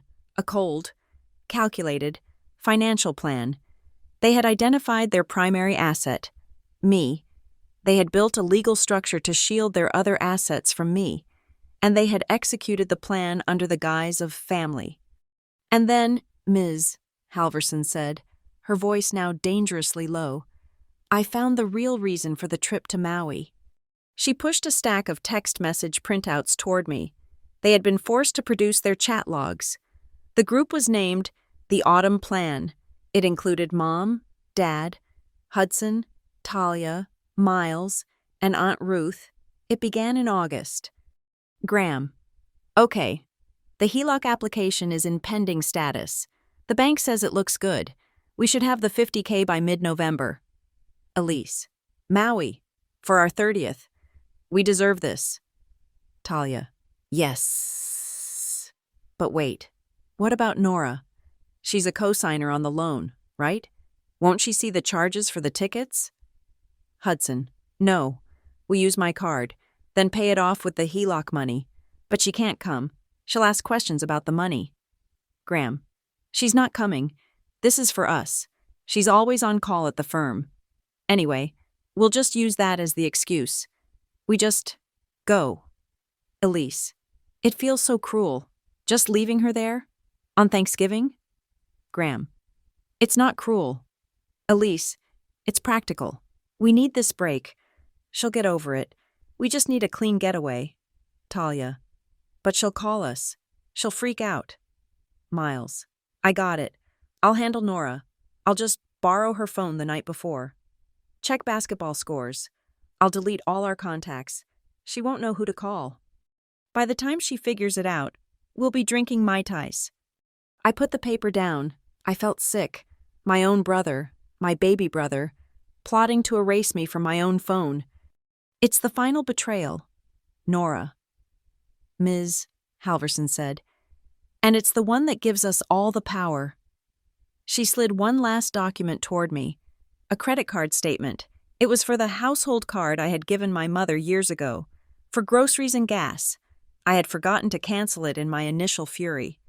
They didn't use Hudson's card, she said. They didn't use the HELOC, which they hadn't received yet. They used yours. She had highlighted the charges. A series of small dollar transactions in late September, 6 separate charges on Hawaiian Airlines, totaling $4,300, 2 charges for a VRBO deposit in Maui, totaling $2,000. They microdosed the purchases, Ms. Halverson said. They kept them small, hoping you wouldn't notice. They used your own money to pay for the vacation to abandon you. She leaned back. This is no longer unjust enrichment. This is pure, unadulterated, criminal theft. This is leverage. I sat in the silence of her office. The hum of the fluorescent lights was the only sound. The woman who had been Nora Whitfield 4 months ago would have been destroyed by this. She would have been weeping. I just felt cold. What do you propose? I asked. We have 2 paths, she said. Path A, we go nuclear. We proceed with the civil suit for the full $144K. We attach these exhibits. We hand the credit card fraud and the HELOC forgery to the district attorney. Your parents, and possibly your siblings, will face criminal charges. We will win. It will be bloody. She paused. Or Path B, we use this evidence not as a sword, but as a shield. We use it to force a settlement, out of court, quietly, but completely on our terms. I thought of my mother in a courtroom. Her emails to Aunt Ruth read aloud. I thought of Miles, 19 years old, having to answer for the Autumn Plan. I thought of the reporter from the Maple Ridge Monitor. Path B, I said, my voice firm. No criminal charges. I don't want them in jail. I want them gone, and I want my money back. Ms. Halverson nodded, a grim smile. I thought you might say that. So, here's the plan. We don't go for the big, messy mortgage number. That's a fight. We go for the small, undeniable, criminal number, the $6,300 they stole on your credit card. We'll draft a settlement demand, I said, my paralegal brain kicking in. We will lay out our case. We will attach the trust, the Autumn Plan texts, and the highlighted credit card statement. We don't ask for a trial, she said. We ask for a simple, 4-way mediation, us, them, their lawyer, and a neutral financial arbitrator. We will present them with a choice. My terms, I said. Not just the money.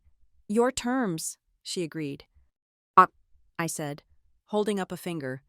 A full, binding, written apology, drafted by you, signed by all of them, acknowledging what they did, the fraud, the theft, The conspiracy.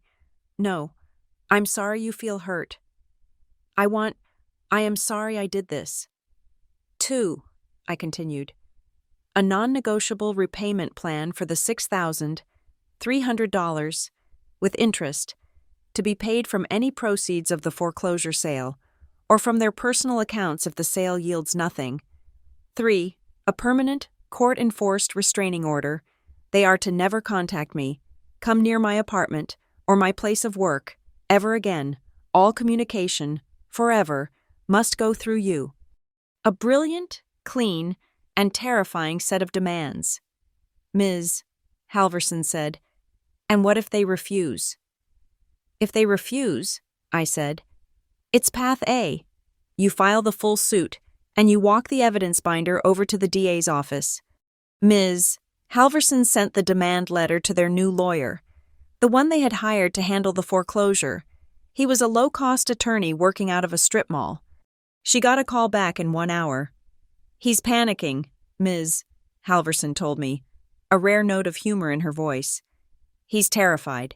He had no idea about any of this. He thought he was just handling a simple foreclosure. He's looking at conspiracy, wire fraud, bank fraud. He said they are hesitant to sign anything. Hesitant? I said. They're afraid, she clarified. They're afraid of the HELOC. They know if they sit down at a table, they are admitting to it. They're afraid of what else we'll find. Good, I said. Tell him the deadline is Friday at 5 p.m. Either they are at that mediation table next week or on Monday morning. I am authorizing you to pursue Path A. They can choose a quiet settlement or a criminal investigation. I hung up. The trap was set. The moral twist was complete. They had built a legal cage to protect their money from me. And now, I was going to use that very cage to lock them in with their own lies. Their lawyer called back on Friday afternoon at 4:50 p.m., 10 minutes before my deadline. His voice, Ms. Halverson later told me, was the voice of a man who had seen a ghost. They agreed to the mediation. They agreed to all our preconditions. The following Wednesday, I walked into a neutral conference room at a downtown mediation firm. The room was beige. The carpet was beige. The art on the walls was beige. It was a room designed to suck all the passion out of a conflict, to reduce everything to billable hours and beige paper. I was there with Ms. Halverson. We sat on one side of the polished mahogany table. A few minutes later, they were led in.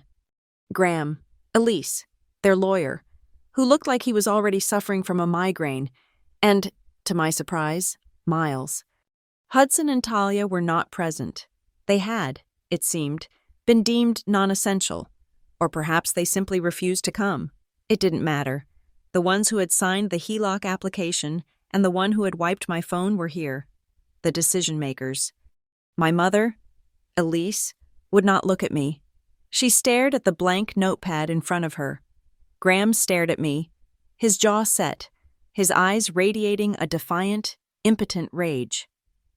Miles looked at the floor. He looked like he had aged 5 years. The mediator, a retired judge named Mr. Koufax, laid out the rules. This is a voluntary, non-binding mediation. Unless a binding agreement is signed, no one is to record this session. There will be no yelling. We will be respectful. We are here to find a solution. He turned to my mother, Mrs. Whitfield. As the plaintiff in the original small claims suit, perhaps you'd like to open. Their lawyer shot him a panicked look, but it was too late. Elise looked up, her eyes swimming with a practiced, shallow sadness. Nora, she said, her voice trembling. Honey, I want to say that I am so sorry. If you felt hurt by any of this, it was never our intention to make you feel abandoned. I did not respond. I did not look at her. I looked at Mr. Koufax. Mr. Koufax? I said, my voice cold and clear, echoing slightly in the beige room. We are not here to discuss my feelings. They are irrelevant. We are here to discuss my mother's actions. Please instruct her to skip the emotional preamble. We are here to discuss the bank fraud, the credit card theft, and the conspiracy. Elise flinched as if I had struck her. Their lawyer winced. Graham slammed his hand on the table. Now, see here. You have no right to talk to your mother that way. This is a family, and families are for sharing. We supported you. We gave you a home. Sharing is mutual, I said, cutting him off, my voice like ice. Exploitation is one-sided. I have no interest in your definition of family. Mr. Koufax, my contributions are not in dispute. My lawyer has the figures. The mediator, sensing the impasse, stepped in. He held up a single sheet of paper. Let's, for a moment, look at the undisputed financials. Ms. Halverson has provided documentation, which your counsel has reviewed. We have $144,000 in direct contributions from Ms. Nora Whitfield to the household over 72 months. He then held up a second sheet. And we have Ms. Nora Whitfield's legal ownership stake in the Maple Ridge property, which is $0. Graham's lawyer, a man named Peters, found his voice. Your Honor, we dispute the term contribution. Ms. Whitfield was an adult resident. A court would absolutely consider that money rent. That's an interesting theory, Ms. Halverson said, speaking for the first time. Her voice was soft, but it cut through the room. And we would be happy to litigate it, but rent does not typically involve the tenant's signature being forged on a $50,000 home equity loan. Peters went silent. Nor, Ms. Halverson continued, does rent usually involve a premeditated conspiracy, Mr. Koufax? We have one more document to share before we present our offer. We call it Exhibit D, the Autumn Plan. I slid the bound copies of the text message logs across the table, one to the mediator, one to my family and their lawyer. I watched them. I watched their lawyer. Peters read the first page. I watched his eyes widen as he read Miles's name. I'll handle Nora. I'll just borrow her phone. I watched him read Graham's words. It's not cruel. It's practical. He put the document down, his face pale. He looked at Graham, then at Elise, then at Miles, with the dawning, horrific understanding that he had been brought to a gunfight armed with a butter knife. The room was completely, utterly silent. The only sound was the ventilation. Miles had sunk so low in his chair, he was almost under the table, his face burning red. Elise was quietly weeping into a tissue. Graham was staring at the wall, defeated. My client, Ms. Halverson said into the silence, has authorized me to make a one-time, non-negotiable offer. She is, against my strenuous legal advice, willing to forego a full civil suit for the $144,000. She is also, conditionally, willing to refrain from handing this entire file, the HELOC forgery, the Autumn Plan, and the credit card statements, to the district attorney's office. Graham's head snapped up. His lawyer was paying rapt attention. We are not here to discuss the $144,000, she said. We are here to discuss the $6,300 in fraudulent charges you made to my client's credit card to fund the vacation you took to abandon her. She slid a second, much shorter document across the table. This is the settlement agreement. It has 4 terms. Term 1. Repayment. You will repay the $6,300, plus statutory interest, over a period of 24 months. The payments will be drawn automatically from any proceeds of the foreclosure sale, and if those proceeds are insufficient, you will be personally liable for the remainder. Term 2. The acceleration clause. This is the most important part. If you miss a single payment, or are more than 5 days late, this entire agreement becomes null and void. On that day, my client is automatically authorized to file the full civil suit for $144,000, plus all legal fees. This settlement is your one and only chance. There are no second chances. There is no grace. Term 3. The protection order. You will agree to a permanent, mutual, no contact, and non-harassment order. You will not come within 500 feet of Ms. Whitfield, her residence, or her place of business. You will not contact her, or attempt to contact her, by any means, public or private, including all third parties. This is binding and permanent. Term 4. The asset confirmation. You will sign this supplemental affidavit, which we have already drafted, acknowledging that all items Ms. Whitfield removed from the Maple Ridge property are her sole and undisputed property, and you release any and all claims to them, now and forever. Ms. Halverson leaned back. You will sign this today, now, or we walk, and on Monday morning, I will file the civil suit and my next call will be to the DA. It was a perfect trap. There was no negotiation. There was no escape. They had come here hoping to bargain, to cry, to appeal to family, but I had not come to bargain. I had come to collect.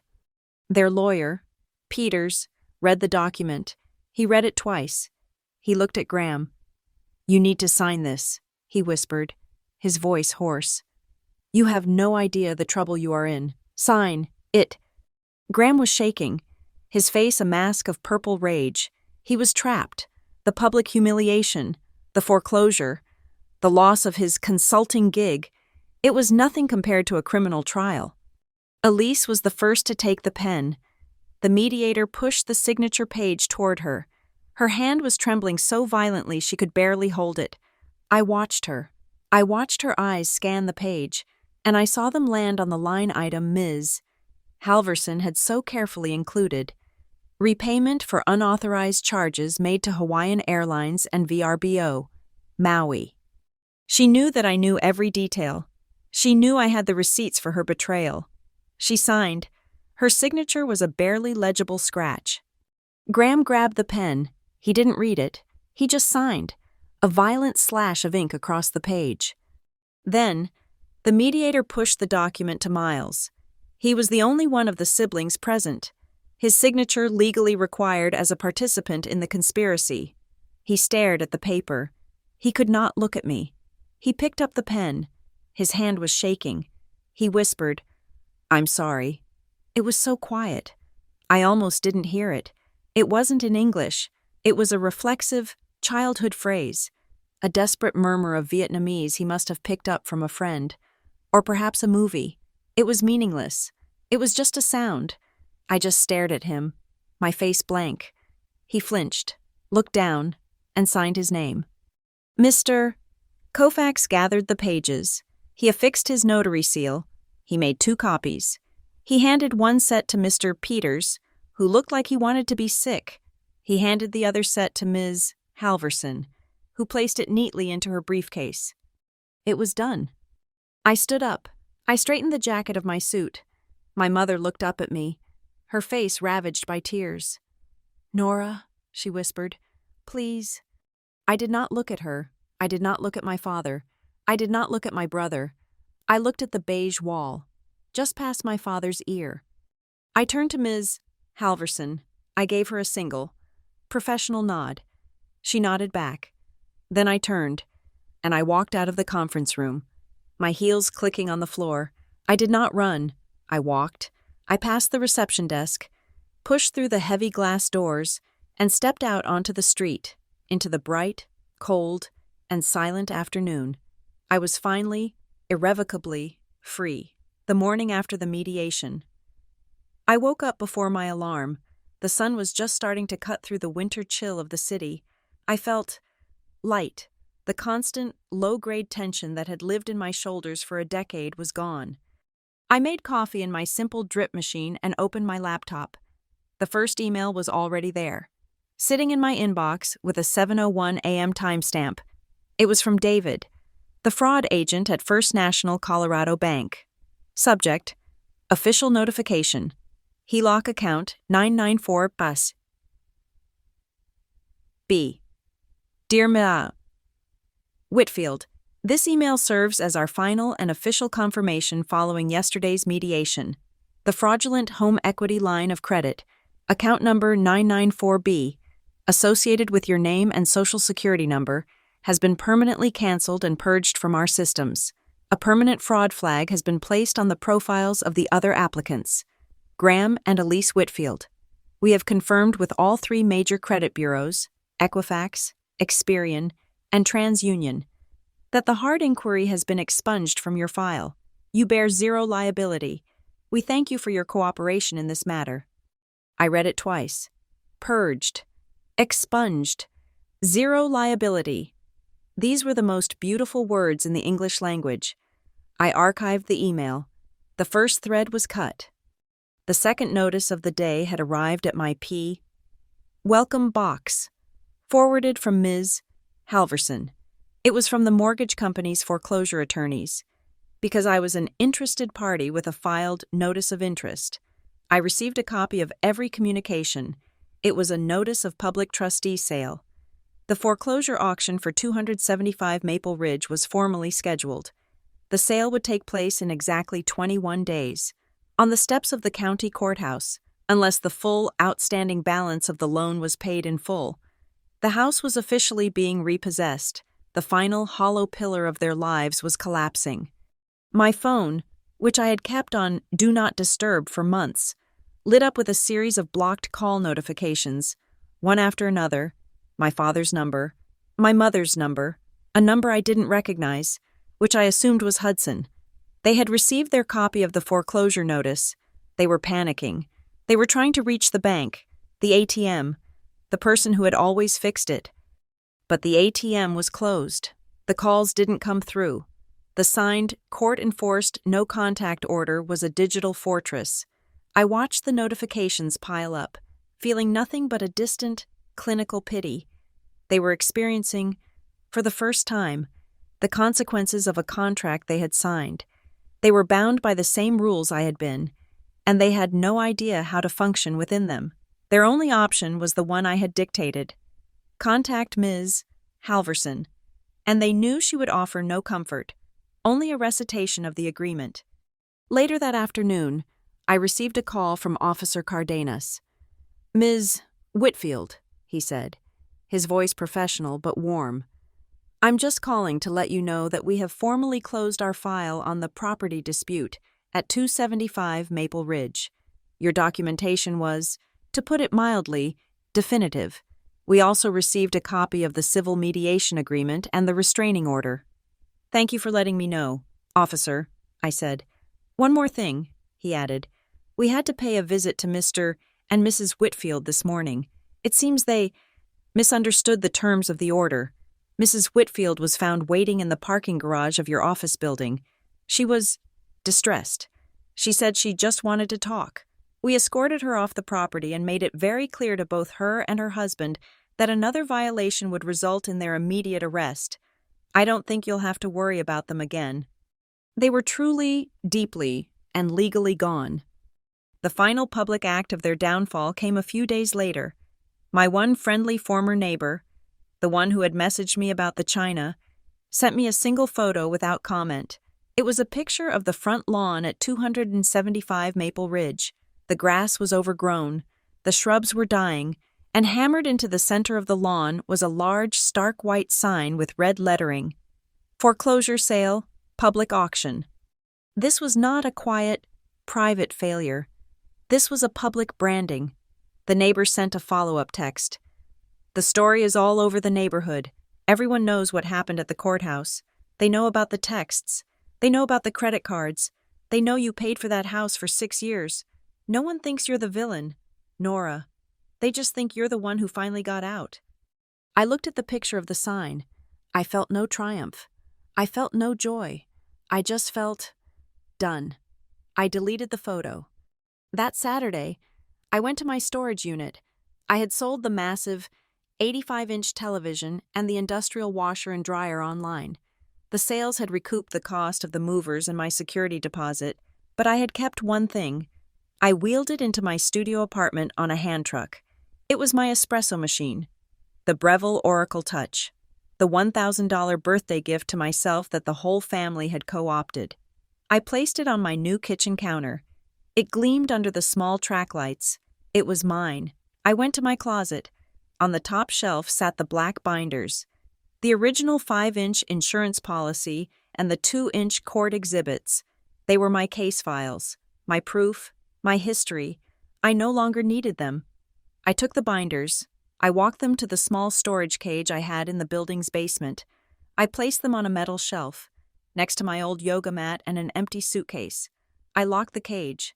I was not destroying the evidence. I was just archiving it. I went back upstairs. I plugged in the espresso machine. I filled it with water and fresh beans.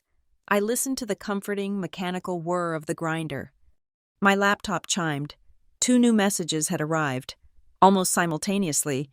The first was a bank notification. You have received a payment of $262.50 from G&E Whitfield Repayment Fund. The first installment, on time. The 24-month clock had started.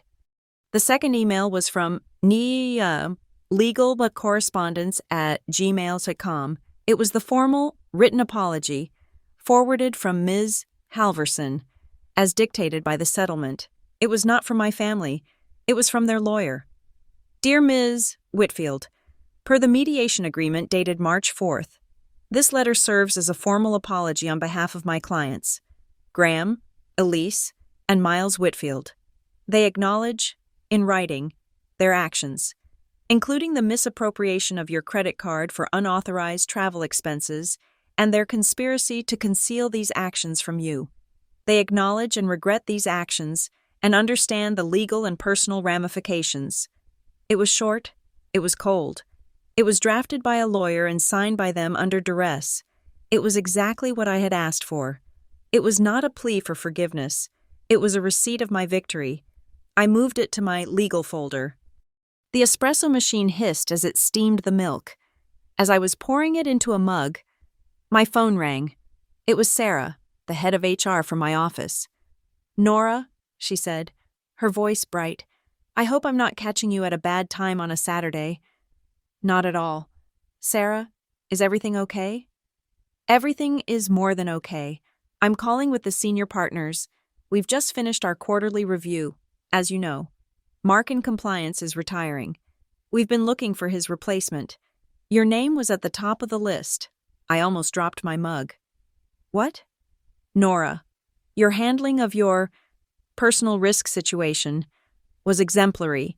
Your documentation, your proactive disclosure, your adherence to protocol, even under extreme duress, you didn't just handle a problem. You created a textbook case study in risk mitigation and compliance. The partners see you as exactly the kind of person we need leading that department. She named a new title, Compliance Manager. She named a new salary. It was a 30% raise. We'd like you to start on Monday, she said. I stood there, the warm mug in my hand, the sound of her voice in my ear. I had spent 6 years as a paralegal, quietly supporting everyone else, my family, the partners at my firm. In the span of 4 months, I had taken that skill, that meticulous, quiet power, and I had turned it on my own life. I had saved myself, and in doing so, I had shown them exactly who I was. Sarah, I said, my voice steady, I would be honored. Thank you. I'll see you on Monday. I ended the call. I took my coffee and walked to the large window of my studio. 14th floor.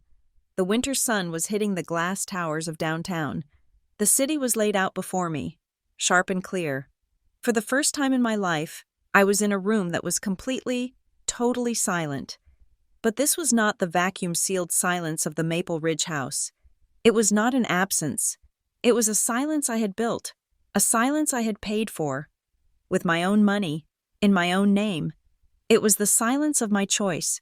My life didn't need a sequel. It didn't need a dramatic, what happened next? The story was over. The climax hadn't been a shout. It had been the click of a pen on a legal document. It had been the sound of a lock turning. I had sealed the breach. I had closed the case. The knot of my old life had been cut, and the loose ends were now neatly, legally, and permanently tied. I took a sip of my coffee. It was perfect. I looked out at the city, at my new life, and I said the words aloud, just to myself. I didn't leave a family. I left the role of the bottomless wallet. Thank you so much for listening to my story. I'm so glad I could share it with you all. I'm curious, where in the world are you listening from? Let me know in the comments so we can connect. And please share your own thoughts on the story. Don't forget to subscribe to Lila Revenge Stories. Like this video, and give it an extra boost by hitting the hype button so more people can hear this story.